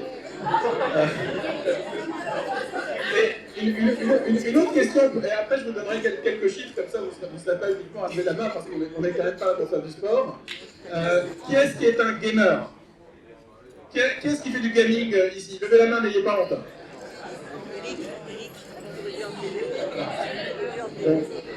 Alors, je vais revenir au cœur de mon propos sur l'exemple que vous venez de donner, et on va faire des tests. Qui est-ce qui pense que Facebook, qui est-ce qui pense qu'il y a sur la Terre 1 milliard de smartphones, 2 milliards de smartphones, 3 milliards de smartphones, 4 milliards, allez jusqu'à 10. Levez les mains et comptez les milliards avec vos doigts. Là j'ai un 4, j'ai un 8, j'ai un 3, j'ai un 5, j'ai un 1. La bonne réponse est que sur la Terre, on compte à peu près 7 milliards et demi de smartphones. Donc les 8 étaient très bien. Ce qu'il faut voir, c'est qu'à partir du moment où Facebook arrive et l'iPhone arrive à peu près dans le même temps, le principal mouvement de translation de l'Internet, c'est un mouvement de translation depuis un desktop ou un laptop assez occidental vers un mobile assez largement situé dans les pays en voie de développement et très largement en Asie. Donc l'accès à l'Internet, le déplacement de l'Internet va se retrouver afférent au smartphone. On va prendre un autre exemple pour comprendre ces mouvements-là. Aujourd'hui, combien est-ce qu'on passe entre utilisateurs internautes par jour sur des écrans? Là aussi avec vos doigts, qui est-ce qui pense qu'on fait 1 milliard? Non, 1 heure par jour. Qui est-ce qui pense qu'on fait 12 à 14 heures par jour? Qui est-ce qui est plutôt du côté de 1 milliard? Levez la main. Non, 1 milliard. 1 heure. Donc qui est-ce qui pense qu'on fait, allez, 5 heures, 6 heures sur des écrans par jour? Qui est-ce qui pense qu'on fait 12 heures? Qui est-ce qui pense que... Voilà. Non mais c'est aussi un bon point de vue. Non, et attendez, j'ai dit on lève le doigt, pas en bavarde. J'ai pratiquement l'impression d'être revenu à l'école là. Aujourd'hui, sur une journée, un internaute moyen, il y a des variations entre les pays, une douzaine d'heures par jour sur des écrans. dont la moitié sont passés sur un téléphone mobile. Donc pour compter 12, ce qui est intéressant, c'est qu'il y a un peu de multitasking. Donc on a à la fois le grand écran et le petit écran, on a à la fois le zoom, et on a à la fois l'écran du smartphone. Donc si on regarde aujourd'hui les mouvements qui sont en train de se... Posons la même question, on passe 12 heures par jour sur des écrans. Sur ce temps-là, combien est-ce qu'il y a de milliards de gamers sur la Terre? 1 milliard, 2 milliards, 3 milliards, 10 milliards. Il y a combien de milliards de gamers? 2, 3, 1. Non, la bonne réponse est 3. Et il y a 3 milliards et demi de gamers sur la Terre, et ces gamers passent en moyenne 1 heure en Occident et 2 heures dans les pays asiatiques par jour à faire du gaming. Donc une partie de l'analyse qu'on peut faire en matière de comportement du consommateur pour comprendre les deux paris qui ont été faits du côté de Microsoft et du côté de Meta, c'est la bascule en matière de comportement du consommateur. Comment est-ce qu'on va basculer aujourd'hui d'un monde qui est essentiellement un monde de lecture passive par des écrans et d'interactions assez légères et assez peu immersives. On avait une télé très peu immersive, on avait des réseaux un peu interactifs, vers un monde plus immersif, beaucoup plus proche du gaming. Et est-ce que le casque de réalité virtuelle va être l'élément de basculement, en fait, pour faire passer des montants importants de gens vers le monde du gaming? Sur ces 3 milliards et demi de gamers, à votre avis, la réalité virtuelle, ça fait quel pourcentage? Pour 3 milliards et demi de gamers, est-ce qu'il y a 1 million de gens avec des casques de réalité virtuelle? Ou est-ce qu'il y en a 1 milliard? 1 milliard? 1 million? 100 millions? Mais on est plutôt autour de 200 millions de gamers, c'est-à-dire ça fait à peu près 5% de pénétration des gens qui vont vivre avec leur expérience de gaming avec un casque de réalité virtuelle. Donc, dans la bascule, on reste aujourd'hui dans un territoire qui est assez sous-pénétré. Ce qui est encore intéressant, c'est qu'un point qui a été remarqué par Satya Nadella et qui est très fort, c'est que le marché du gaming est à la fois relativement petit et il est extrêmement fragmenté. Si vous prenez le marché de la publicité aujourd'hui dans le monde, c'est quelque chose dont on parle qui fait 750 milliards de dollars dans l'année. Cette année, on dépensera 750 millions de dollars en publicité, dont environ 450 milliards sur des environnements qui sont digitaux. Sur ces environnements digitaux, les GAFAM et les BATX, pour ceux qui suivent un peu l'actualité asiatique, ont la part du lion. Google, c'est quand même 250 milliards sur lesquels il y a 80% de revenus d'advertising, 90 milliards pour Facebook, avec une grande dominance d'advertising. Aujourd'hui, les mouvements ne sont pas tout à fait les mêmes. C'est-à-dire, le mouvement qui va aller vers le gaming, c'est consommer une industrie très fragmentaire, mais sur lesquelles on a des grandes populations, mais qui sont très petites par rapport aujourd'hui aux populations des réseaux sociaux. Facebook, on parle de 3 milliards d'utilisateurs du réseau. C'est un peu en baisse, mais on parle quand même de 300 millions d'Indiens, c'est énorme. On parle de 2 millions de personnes qui vont se connecter régulièrement à YouTube, 2 milliards sur WhatsApp, 1 milliard sur TikTok, un peu plus d'1 milliard sur WeChat. Mais dès qu'on regarde en comparaison au gaming, on est sur une terra qui n'est pas incognita, mais qui est assez plus fragmentaire. PUBG Battleground, qui est un jeu qu'on joue très peu ici, je pense que personne n'a dû y jouer, c'est 1 milliard d'euros. Si? On a des utilisateurs? PUBG, qui est utilisateur ici? Quelques-uns. Très asiatique, mais c'est 1 milliard d'utilisateurs qui se connectent à PUBG. Minecraft, c'est 700 millions d'utilisateurs. Roblox, c'est pas si grand, mais c'est quand même 50 millions quasiment de daily users. C'est une vraie expérience immersive, notamment pour les enfants qui donnent plus que les mariages, qui restent quand même assez épiphénoménaux, donnent plus souvent rendez-vous pour un anniversaire sur Roblox. Donc la question, quand on réconcilie les deux chiffres, c'est de dire en fait on est encore sur un très petit chiffre des casques de réalité virtuelle, des casques immersifs, on est sur une pénétration très lourde des réseaux sociaux, mais aujourd'hui les réseaux sociaux, qui passent 1 heure par jour sur les réseaux sociaux? 2 heures par jour? 3 heures par jour? 4 heures par jour? Bon, 3 heures par jour, c'est la moyenne aux Philippines. Et si vous faites plus, c'est que vous êtes une power user Instagram. Vous êtes spoté. C'est très bien. Non, mais c'est des très grosses consommations temporelles. qui sont concurrentes avec Netflix, par exemple. C'est très courant de faire, je fais mon film Netflix, mais les épisodes ont été un peu délayés, donc mécaniquement, je vais faire à côté un petit peu d'Instagram pour rester engagé. La question, est-ce que l'appétit pour les casques de réalité virtuelle est suffisamment fort? Est-ce que la technologie est suffisamment utilisable? Vous avez aujourd'hui, qui est-ce qui a vu aujourd'hui les vidéos sur YouTube de vidéo gags des gens qui se font mal avec des casques de réalité virtuelle? Oui. Ah, again, donc il y en a qui suivent. La catégorie n'est pas anecdotique, hein. C'est des vidéos qui sont largement partagées, on a un peu honte de le dire, mais elles sont importantes. Ce qui fait que quand vous avez des tests aujourd'hui de casques de réalité virtuelle, certains des journalistes qui ont essayé de les utiliser pendant une journée l'ont fait dans des chambres d'hôtel. Pourquoi? Parce qu'ils avaient peur de se faire mal chez eux, ou de se blesser avec leurs enfants. Mais c'est un vrai sujet. La question, c'est qu'à partir du moment où on passe en réalité virtuelle, contrairement au mobile où on voit des gens marcher avec, donc ils se font mal hein, occasionnellement, mais c'est un usage qu'on peut avoir concurremment de la marche ou d'une activité physique modérée. La question, c'est à partir du moment où on est complètement immergé, est-ce qu'on va pouvoir avoir une activité physique? Est-ce qu'on va pouvoir avoir une vie dans son espace de vie personnelle à la maison? Est-ce que c'est quelque chose qui va être compatible? Mais aujourd'hui, franchement, personne ne peut le dire parce qu'on en est aux prémices. En revanche, moi, ce qui me semblait intéressant, que je voulais partager avec vous, c'est que la bascule des comportements qu'on a eu quand on a eu le passage du laptop et du desktop vers les mobiles, qui sont la grande émergence des réseaux sociaux, mais aussi la grande émergence du gaming. Quand vous prenez des revenus de gaming, quelle est la première entreprise de gaming dans le monde? Allez, donnez votre... Ah, ça c'est acheté français, mais malheureusement c'est Sega. Sega fait encore 25 milliards avec des PlayStation, et si vous avez des enfants, ils vont acheter quelque chose qui est quand même moins répandu, ils vont acheter avec un peu... Enfin, c'est ce que veulent les miens, qui fait la moitié de la taille, ils veulent une Nintendo Switch. Qui est-ce qui a une Nintendo Switch?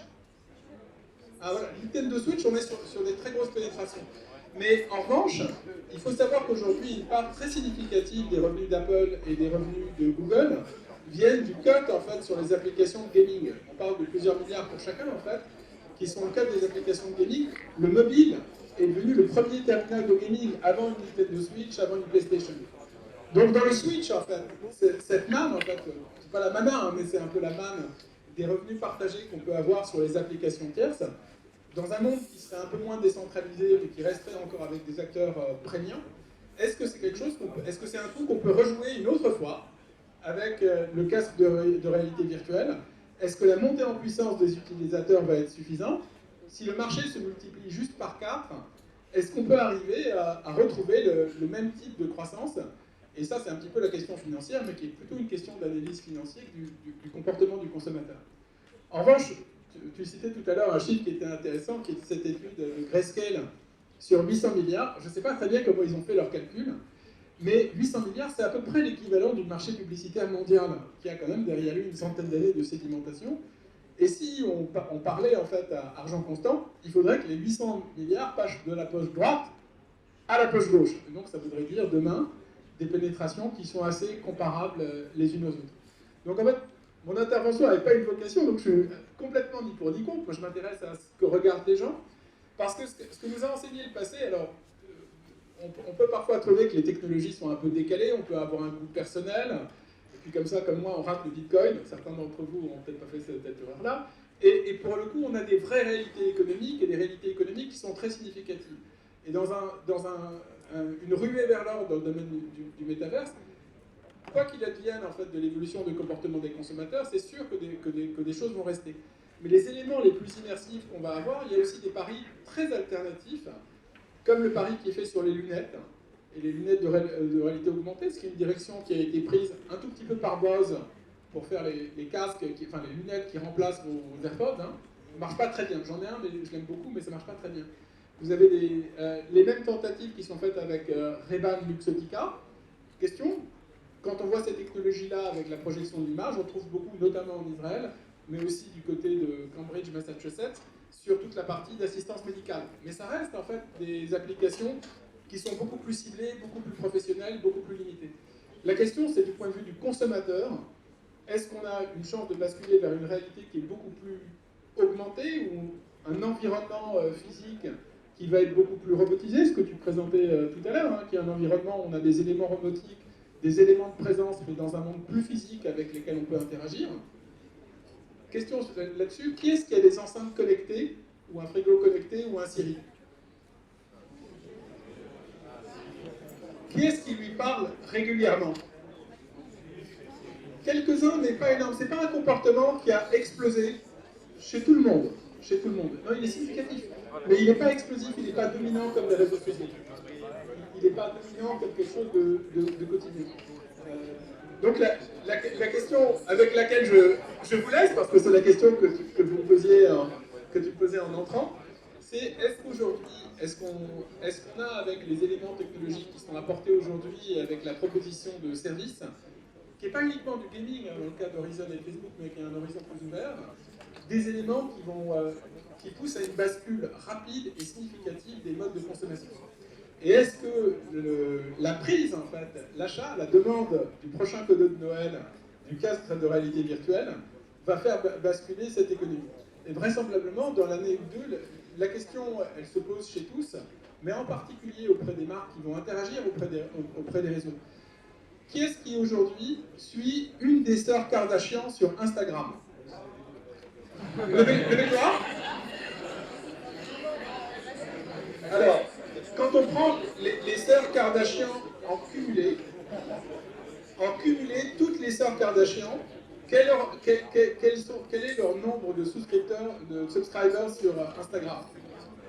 1 milliard! Ah, très bonne réponse. Ouh là là, mon Dieu, il y en a qui ont préparé la réponse. Donc, la question qui va se poser, c'est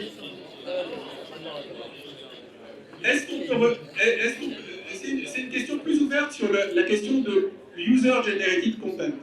Une des propositions de valeur qui est énoncée, c'est de donner à tous des technologies qui permettent de faire ce qu'on veut. Sur Instagram, c'était un cas d'usage tout à fait intéressant, qui est qu'on a retrouvé toute une économie de l'entertainment, où les entertainers sont les vecteurs du user-generated content. C'est un peu moi qui vais partager mes vidéos de famille, mais c'est surtout Kim Kardashian, c'est surtout The Rock, Dwayne Johnson, et c'est quelque chose qui est une économie du flux et qui est une économie non spatiale.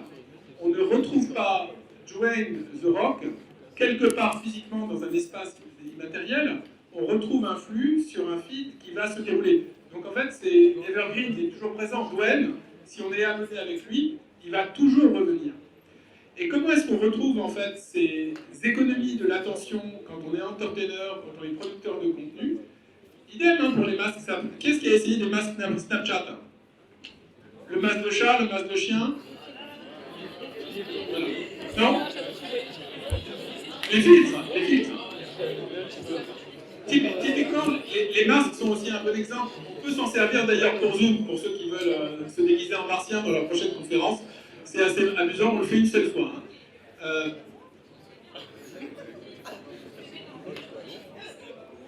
Ah, ça, je sens que tu dis ça pour moi, le filtre vieillissant. Ça, c'est pas bien. Mais on peut mettre un filtre, vieillissant ou un filtre rajeunissant, dans mon cas.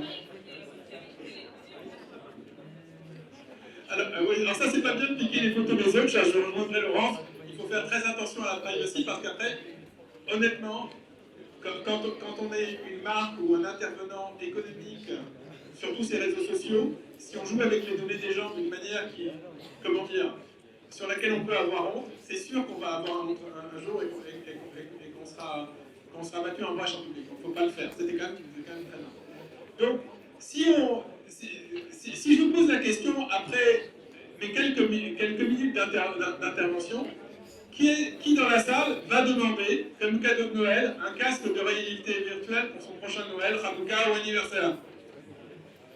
Bon, ben, j'ai convaincu personne. Mais je vous remercie.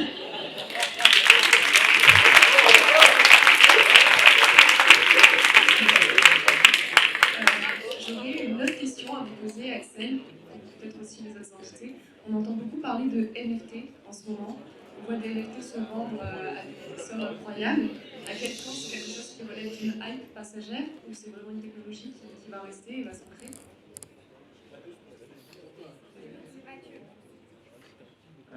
Alors c'est peut-être moi, effectivement. J'ai failli en acheter un hier, mais l'enchère est trop montée. J'ai renoncé.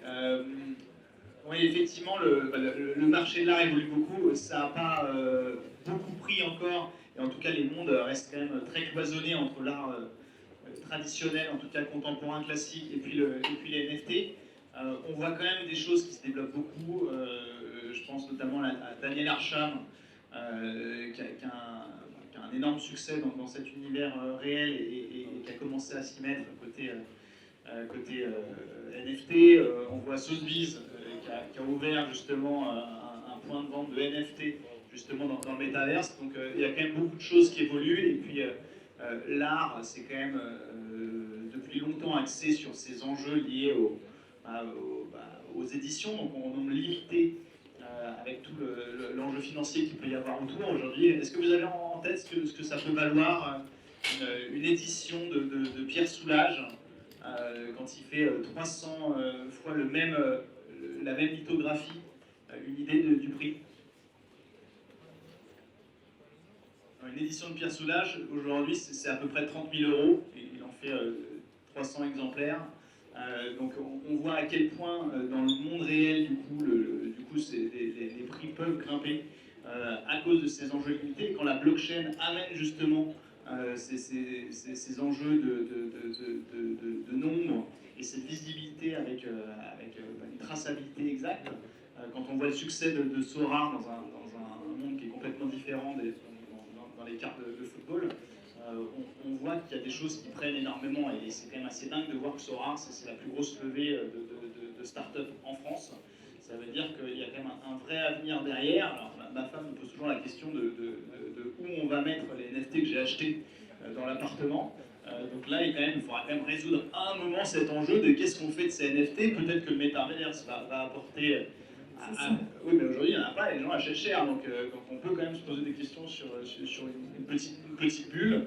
Et peut-être qu'un jour, on pourra se les afficher aussi. Mais je crois qu'il y a beaucoup de choses qui bougent en ce moment. Et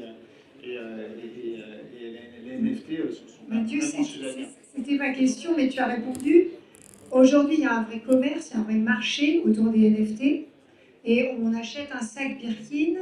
Et concrètement, tant qu'on n'est pas dans le métaverse, qu'est-ce qu'on en fait? Qu'est-ce qu'on en fait? À quoi ça sert? Alors, c'est une valeur spéculative, on l'a compris. On gagne de l'argent en revendant ou pas.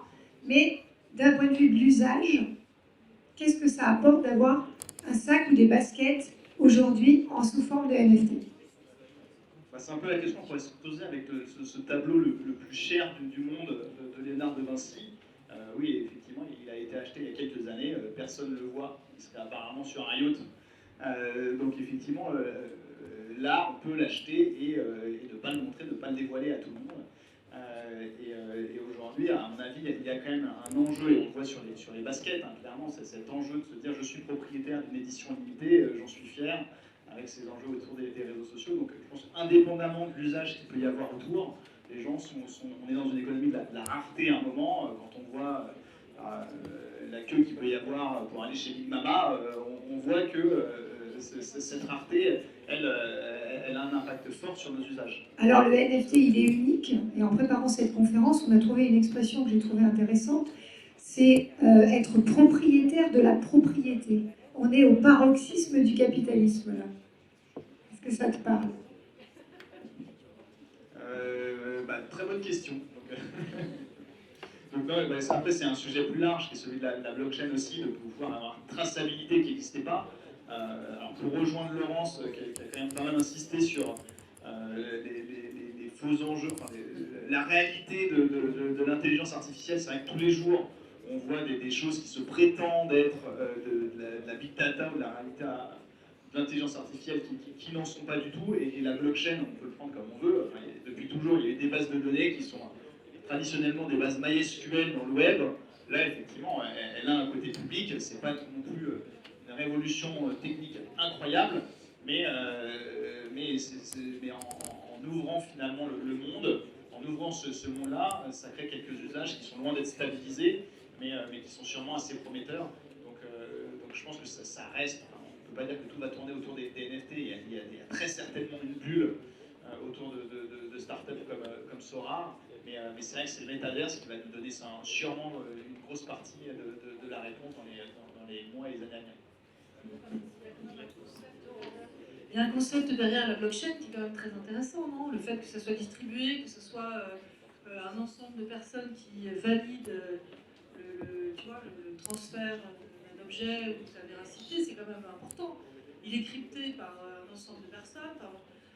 On dépense beaucoup avec ça parce que quand on mine ou quand on démine, enfin, ça coûte de l'énergie parce qu'on fait passer, enfin, on utilise sa puissance de calcul sur son ordinateur pour effectivement faire ces fonctions mathématiques qui permettent en fait de résoudre ces problèmes de cryptage.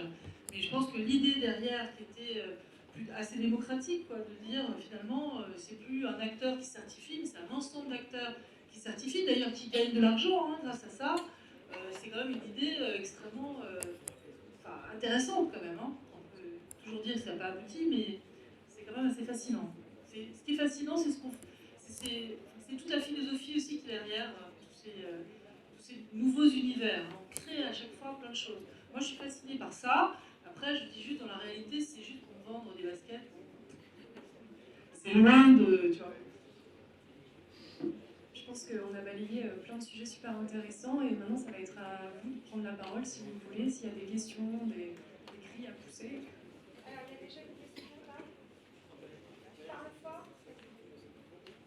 Oui, vas-y. J'aimerais juste revenir sur ce que vous avez dit tout à l'heure sur le politique. Ça se voit ou pas?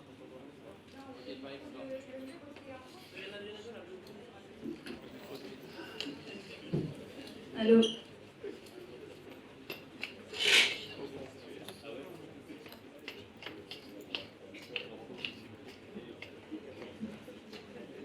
Là, vous m'entendez? J'aimerais juste revenir en fait sur le débat que vous avez eu tout à l'heure sur le côté éthique et l'utilité du métaverse. Je suis à 100% d'accord que le métaverse, c'est sûr que dans les années qui viennent, ça va être un terrain hyper intéressant. Mais après, je suis d'accord qu'il ne faut pas sous-estimer les sujets éthiques, parce que je considère qu'on est quand même une génération qui avons été la génération un peu test sur tout ce qui est digital. On va dire sur les réseaux sociaux, on est tous nés un peu dans les, on va dire dans les années 2010, 2012, avec l'arrivée de Facebook, Snapchat. Et j'ai comme un peu la sensation qu'on a été une génération test, qui n'a pas vraiment été contrôlée par tout ce qui était politique, organisation. Et j'ai l'impression parce qu'il y avait une totale incompréhension des réseaux qu'on nous donnait. Et j'ai peur que le métavers, d'une certaine manière, soit un peu la source de problèmes, de problématiques que les politiques, que les pays ne comprennent absolument pas. Et c'est pour ça que je pense que c'est des questions, comment trouver des solutions pour accompagner d'une meilleure manière le métaverse que n'a été accompagné le digital dans les années 2010. Je voudrais juste dire que Laurence vient de sortir un manifeste Vague IA à l'Élysée où elle appelle à la mobilisation de nos candidats à l'élection présidentielle autour des questions du numérique et de ses enjeux éthiques. Tu veux en dire un mot? Oui, alors les solutions. Donc, dans le bouquin, je montre les tensions. C'est les tensions entre surveillance, liberté, qu'on peut bien comprendre. Moi, j'appelle aussi à ce que dans l'éducation, on prenne en compte les nouveaux... Effectivement, ce qu'on est en train de faire, là, il faut des éthiciens, il faut, je sais pas, dans plein de métiers, il va falloir avoir des compétences en médecine et des compétences en informatique. Tout ça, je ne vois pas arriver. J'en ai un tout petit peu assez qu'on prenne toujours... on n'anticipe pas, quoi. Donc, j'ai besoin de ça dans plein de niveaux. Maintenant, comment on fait pour réguler? Donc, il faut monter en éducation pour tout le monde, pour comprendre quels sont les risques. Ensuite, on fait des lois pour tout ce qui est vraiment ligne rouge. Les hauts risques de l'Europe. Lisez un peu ce que la proposition de l'Europe, c'est très intéressant. Mais les hauts risques, par exemple les chatbots, c'est pas un haut risque. Le métaverse, il n'est pas encore imaginé non plus. Donc on est sur des choses qui, à mon avis, présentent vraiment des risques pour certaines parties de la population, sûrement pour les enfants, pour les adolescents sur le gaming, il y a des addictions, il y a des suicides. Donc on essaie de trouver ça. Derrière, on fait des normes. Comment ça marche une norme? C'est identifier les dangers, trouver comment on pourrait les gérer, comment on pourrait les mesurer, essayer de les mitiger, c'est-à-dire les amoindrir, et trouver quel est le risque résiduel qu'on pourrait tolérer. Donc tout ça nécessite de bien décrire, de bien définir, et je pense que ça nous manque aussi également dans la société d'avoir des définitions claires en fait de ces différents objets qu'on manipule. Donc je mets dans les médias, j'entends des tas de gens qui parlent de trucs, mais ils ne savent même pas ce que c'est. Les politiques aussi. Ils n'ont pas un niveau suffisant pour comprendre ce qui se passe. Ça va très vite, Et je pense qu'il est nécessaire de monter en compétence sur ces sujets-là. On ne résoudra pas tout, il n'y a pas de risque zéro, il n'y en a jamais, d'accord? Donc ce qu'on va faire, c'est essayer de minimiser certains risques, encore faut-il les identifier, être capable de convaincre des gens qui font ça, qu'il est nécessaire de prendre en compte cela et de le gérer. Ce qui n'est pas le cas actuel. Tous les GAFA ne répondent pas réellement à cela. Ils font du bashing. Ils s'auto-évaluent, en gros. Hein. Ils font des comités d'éthique qui payent eux-mêmes, c'est ce qui s'est passé avec Facebook, et qui évaluent leur système. Ça ne s'appelle pas un comité extérieur montant. Mais est-ce que vous pensez que les pays, les organisations ont assez de levier face aux GAFA pour entrer dans cette guerre? On essaie de se mobiliser. Il a été monté durant le G7, le dernier G7, l'avant-dernier, par Macron, qui avait lieu à Biarritz. Là. Ils ont monté en fait un Global Partnership on AI, c'est-à-dire en fait un partenariat mondial sur l'IA, qui reprend 25 démocraties. Donc dedans, vous avez, moi je travaille avec des gens qui sont en Inde, en Corée du Sud, en Australie, au Japon, les États-Unis sont là, le Canada est là. Donc c'est le début de monter plus haut que l'Europe pour essayer de comprendre comment on fait cela. Et on a 4 sujets majeurs qui sont traités. Data, gouvernance, plutôt avec un secrétariat à Montréal, et 2 autres sujets qui sont en France, où le secrétariat est en France, avec un pilotage de l'INRIA, de l'OCDE aussi. Vous voyez, tout ça collabore. Et on travaille sur l'innovation et l'aspect commercial, ça c'est un groupe, et un autre groupe sur le futur du travail, dans lequel je suis impliquée. Et donc, on ne va pas tout résoudre, mais il y a des actions comme ça qui me laissent à penser qu'on pourrait, si on arrive à convaincre, être assez fort. Et sur l'Europe, je pense aussi qu'on a le poids pour aller porter, parce que ce qu'il faut, c'est préserver notre marché. Donc c'est pour ça qu'on se donne des règles, pour que des Américains ou des Chinois viennent avec des systèmes qu'on n'aurait pas maîtrisés et qui auraient des influences négatives et qu'on ne pourrait pas enrayer. D'accord ? Donc il faut se méfier de ça. Donc il faut suivre nos règles s'ils viennent sur le marché européen. Et je pense qu'il y a toute une économie énorme à trouver, à créer, en prenant en compte ces parties éthiques, parce qu'il y a plein d'autres pays, et les 25 démocraties dont je parle en sont la preuve. Le Japon veut ça, la Corée du Sud veut ça, l'Inde veut ça, l'Australie veut ça. Ils ne veulent pas forcément ni du modèle américain, ni du modèle chinois. Créativité pour tous. Et je ne pense pas que ce soit une comment tu avais dit, vous avez testé des choses et c'est bien. Donc vous avez moins peur de ces trucs-là. Allez-y, créez, faites de l'éthique, c'est à vous.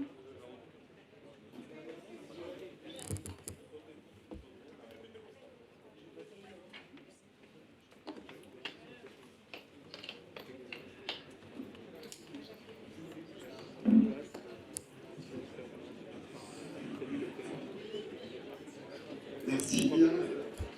Alors c'est une question qui s'adresse à vous trois, parce qu'elle touche directement ou indirectement ce que chacun de vous a dit. D'ailleurs, entre parenthèses, bravo pour vos interventions, c'était passionnant, ça nous a fait découvrir un monde nouveau.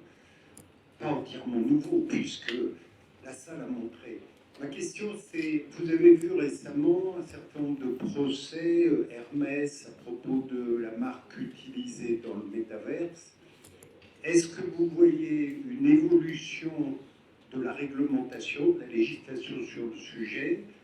Le problème des marques, on sait qu'on a eu il n'y a pas longtemps un procès sur un ordinateur d'intelligence artificielle. Peut-il déposer un brevet?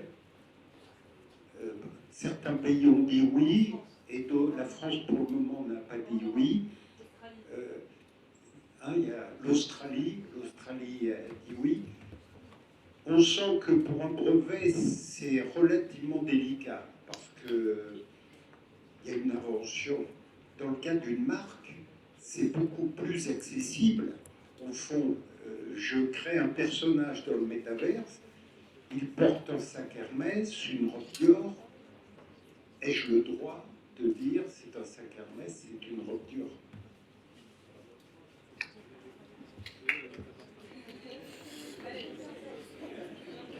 Non, c'est une question tellement bonne, j'ai l'impression d'écouter Walter Benjamin sur l'œuvre d'art à l'ère de la reproductibilité technique.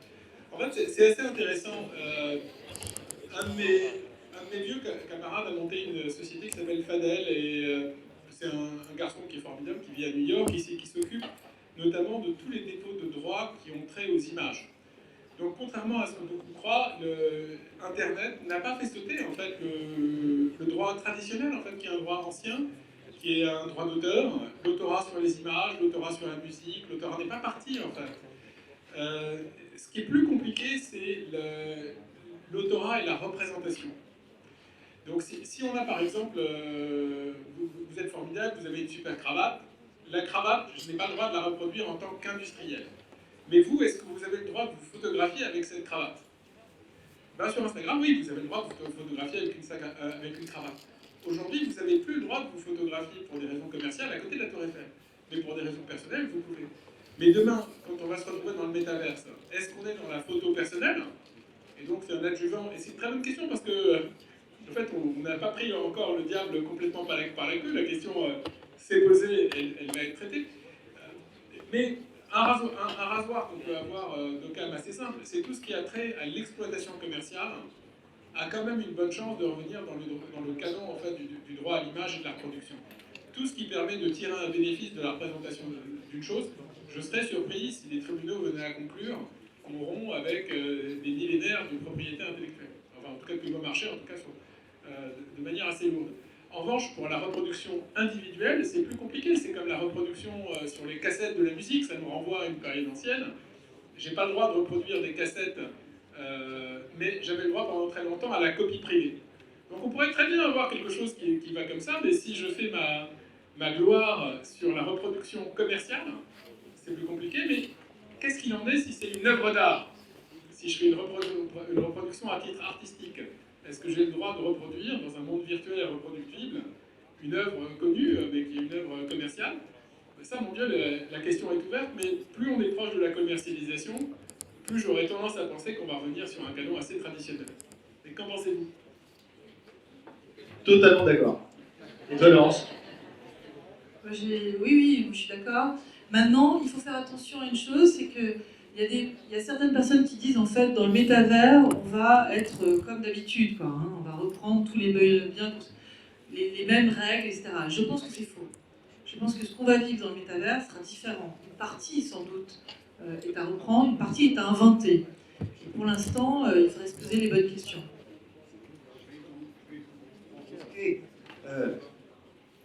Est-ce qu'on n'est pas en train de vivre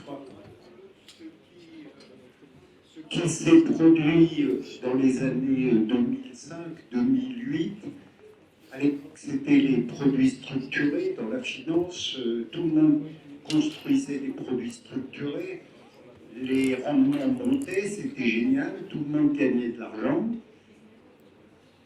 Juste à titre anecdotique, un jour, je rentrais faire un cours en amphi et un étudiant s'est levé et il m'a dit « Monsieur, est-ce que vous acceptez de me vendre 10% de la nue propriété de votre cravate ?» C'est votre marque sur ma cravate qui racontait ça. Et je lui ai dit « Je suis prêt, même si je garde l'usufruit, je vous le donne. Je vous donne la nue propriété. » Et il m'a répondu, surtout pas, vous allez casser mon modèle économique. Ne vit-on pas un peu quelque chose du même genre? Mais sûrement sur l'aspect commercial, mais sur l'aspect comportement des gens et manipulation des gens, je crois qu'on est bien au-delà de tout ce qu'on a connu.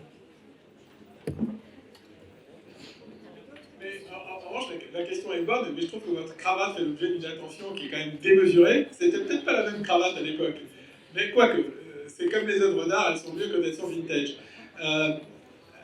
Un des éléments, c'est qu'il peut y avoir des éléments sur lesquels la question de la valeur se pose, et sur les œuvres d'art et sur leur reproductibilité, à côté de leur possession stricto sensu, ça reste une question assez ouverte et que l'histoire tranchera. En revanche, quand on parle des revenus du gaming, c'est-à-dire environ 150 milliards chaque année, c'est des revenus réels que des vrais gens payent, et ils les payent plutôt que d'acheter un iPhone ou plutôt que d'acheter un repas, en fait. Et idem, les revenus de la publicité sont des revenus réels. un élément je pense qu'il faut avoir à l'esprit, c'est que le temps qu'on a pris à faire de la consommation d'écran et du temps qu'on ne passe plus à faire de lèche-vitrine.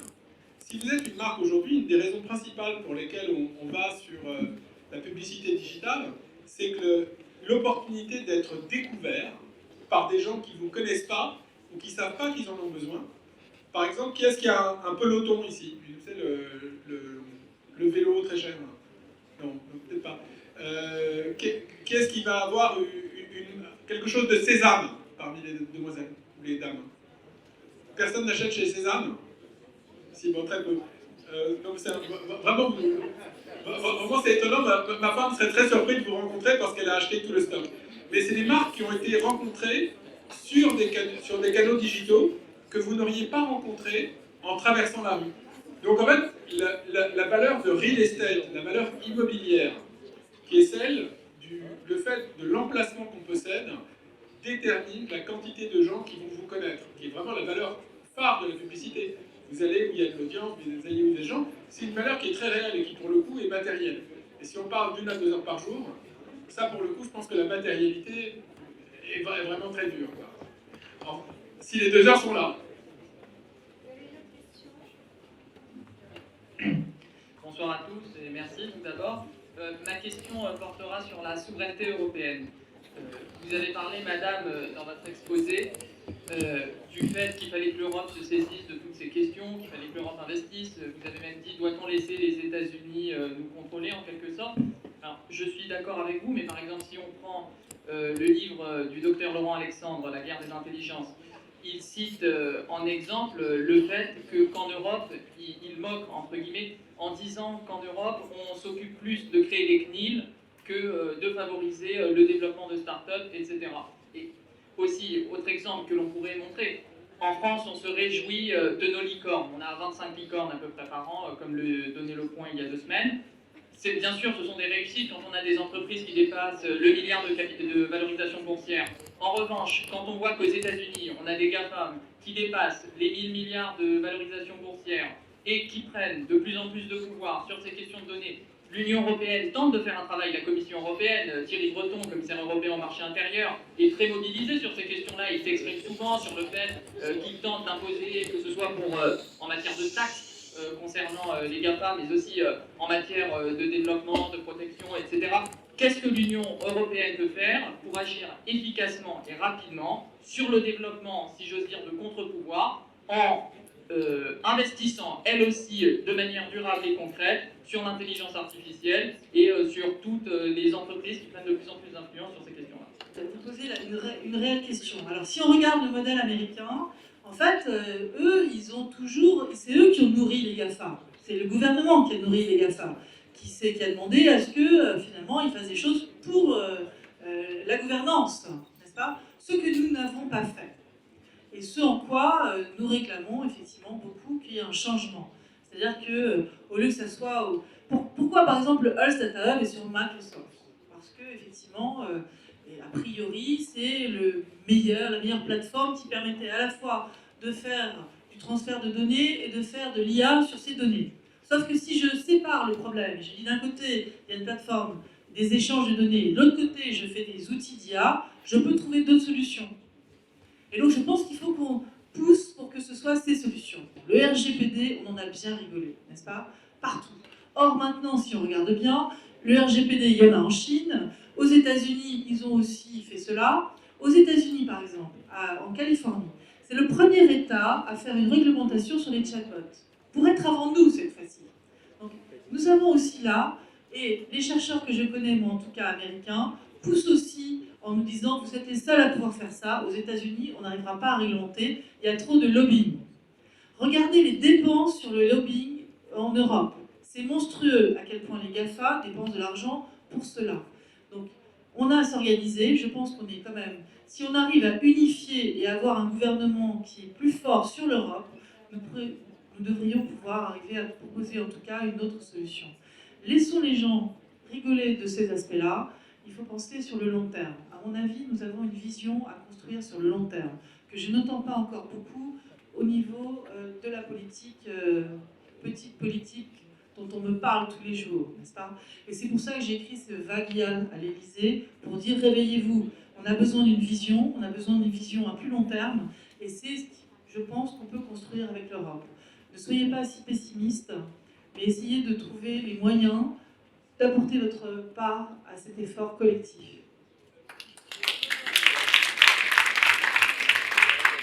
Je profite de votre question très construite, qui mentionnait un auteur, mais on oubliait le deuxième, qu'on oublie souvent. Thierry Breton, avant d'être commissaire européen, avant d'avoir dirigé Atos, a été un grand écrivain de thrillers technologiques.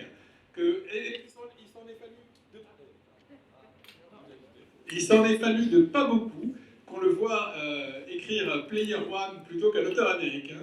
Parce qu'à son temps, il avait écrit Software et Vatican III, qui ont été pour toute une génération en tout cas d'avant, vous parliez de la génération montante, mais en tout cas la génération pas encore complètement dépendante qui était la mienne, étions biberonnés par les ouvrages de Thierry Breton sur l'interconnexion des réseaux, avec à l'époque un raisonnement sur la digitalisation de la France et des relations sociales qui était franchement assez précis.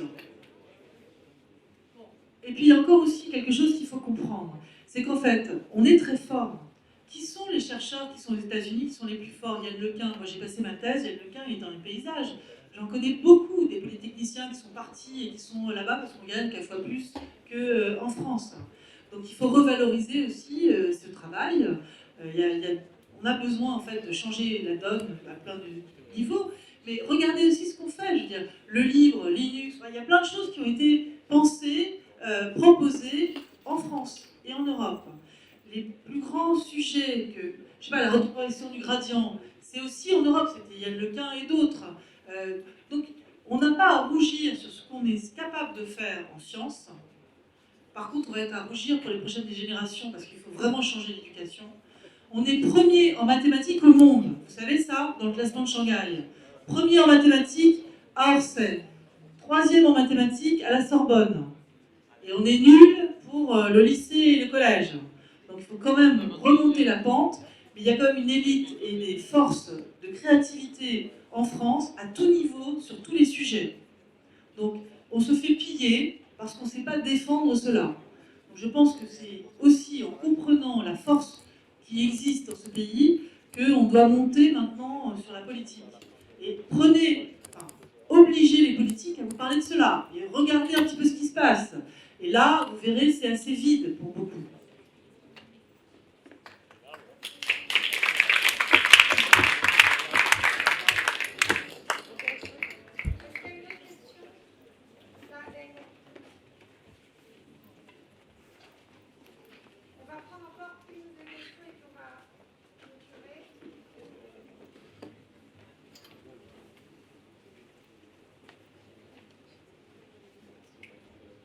Difficile de parler après la question bien construite de monsieur, mais en décembre 2021, des cas d'agression sexuelle ont été signalés dans le métaverse. Et vous mentionniez le fait que des réglementations devront être prises par les États.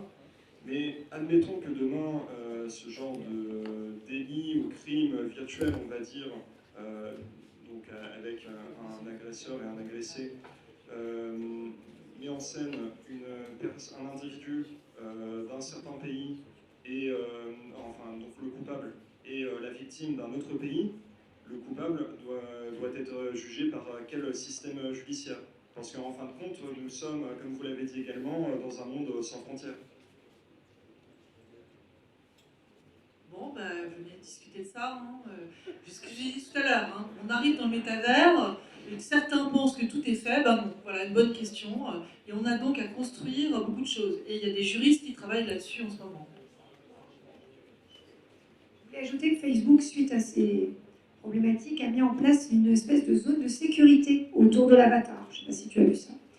Et je voulais revenir à la dimension affective aussi. On en a un peu parlé, mais c'est une grande partie du travail de Laurence aussi.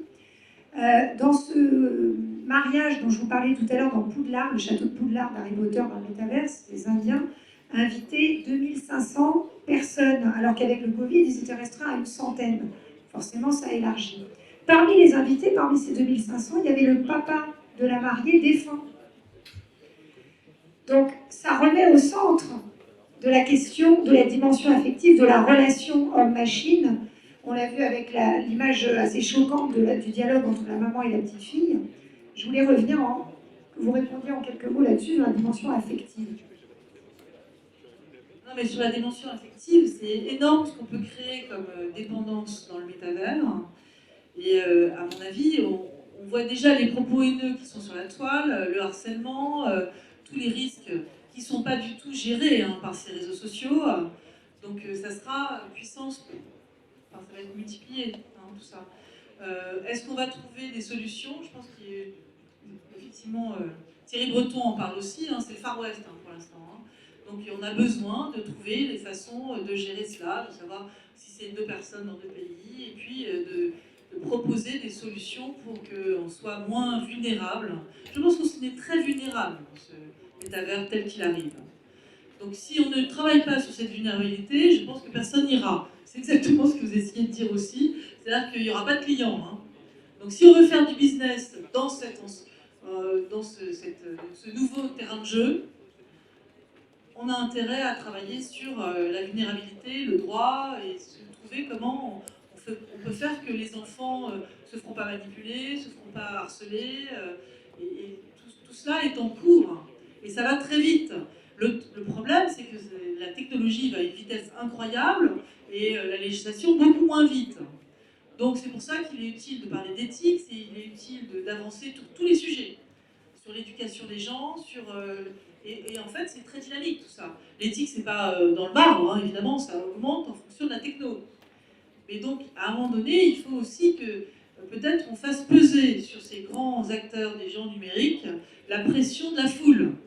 C'est-à-dire, c'est vous les clients. On peut aussi tourner le... Tu vois, enfin, vous voyez, pardon. On a un moyen aussi d'éteindre la dépendance. C'est lié à nous. Je pense que dans votre question, il y a quelque chose de formidable, parce que c'est en partie tiré par l'innovation technologique, c'est en partie tiré par les réseaux, mais ce n'est pas tout à fait nouveau. Quand les premiers feature phones, ça s'appelait à l'époque, sont arrivés, on a vu émerger dans le domaine des télécoms des envois de parties intimes, ce qui est quelque chose auquel personne n'avait pensé précédemment, mais qui a posé des problèmes très rapides sur le consentement, et sur le consentement éclairé. La question qui se posait, si vous écrivez à quelqu'un des choses affreuses sur un SMS que vous ne connaissez pas, ou via un MMS, c'est très problématique. La même chose se pose quand on entre sur le domaine des réseaux sociaux, sur des forums qui sont ouverts. C'est comme si on avait ouvert des forums Reddit à des millions de gens, avec des trolls, certains qui ne sont pas gentils, et la modération. Mais comment est-ce qu'on concilie en fait ce consentement éclairé et des territoires qui peuvent être plus fragmentés? Si vous avez un territoire réseau social généraliste, certains comportements ne sont pas acceptables. Si vous êtes sur un réseau social de dating, les mêmes comportements inacceptables deviennent attendus. Puis idem si vous avez des goûts particuliers. Donc une partie de la question, c'est comment est-ce qu'on gère d'un point de vue normatif dans les règles des réseaux, mais aussi plus généralement dans le consentement du point de vue du droit, ces différentes zones, pour ne pas se retrouver dans un espace normé où un seul comportement est possible. Mais en revanche, je pense que ça ouvre aussi une question. C'est qu'un des points que j'avais essayé de rappeler de mon exposé, mais qui devient frappant. Qui est-ce qui est abonné à un réseau social? Un seul. 2 réseaux sociaux? 3? 4? En fait, vous êtes à 4. On est sur une plus grande fragmentation des comportements. Et une des questions qui va se poser aussi sur ce nouvel espace du métavers, c'est est-ce qu'on a des espaces dédiés, est-ce qu'on a une fragmentation d'un espace ouvert, dans des espaces qui peuvent avoir des systèmes d'acceptation de normes sociales qui ne sont pas les mêmes. On prend un exemple. Vous êtes invité dans un jeu de shoot 'em up. Si tout le monde se ligue contre vous, c'est pas forcément négatif. Mais que vous faites la même chose dans un espace de jeu amical, en fait, d'un seul coup, ça devient du harcèlement. Donc comment est-ce qu'on arrive à gérer ça de manière qui soit transparente pour vous comme utilisateur? Et ça, je pense que l'avenir le dira.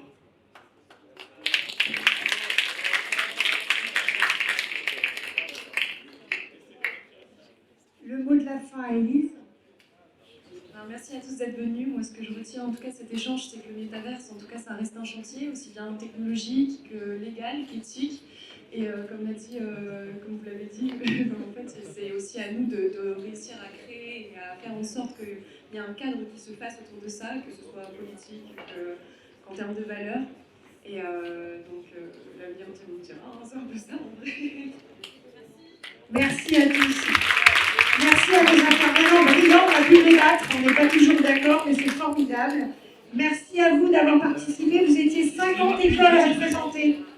Et le mot de la fin est Anne. Pour terminer, je vous remercie à tous de votre attention. On était entre 200 et 250.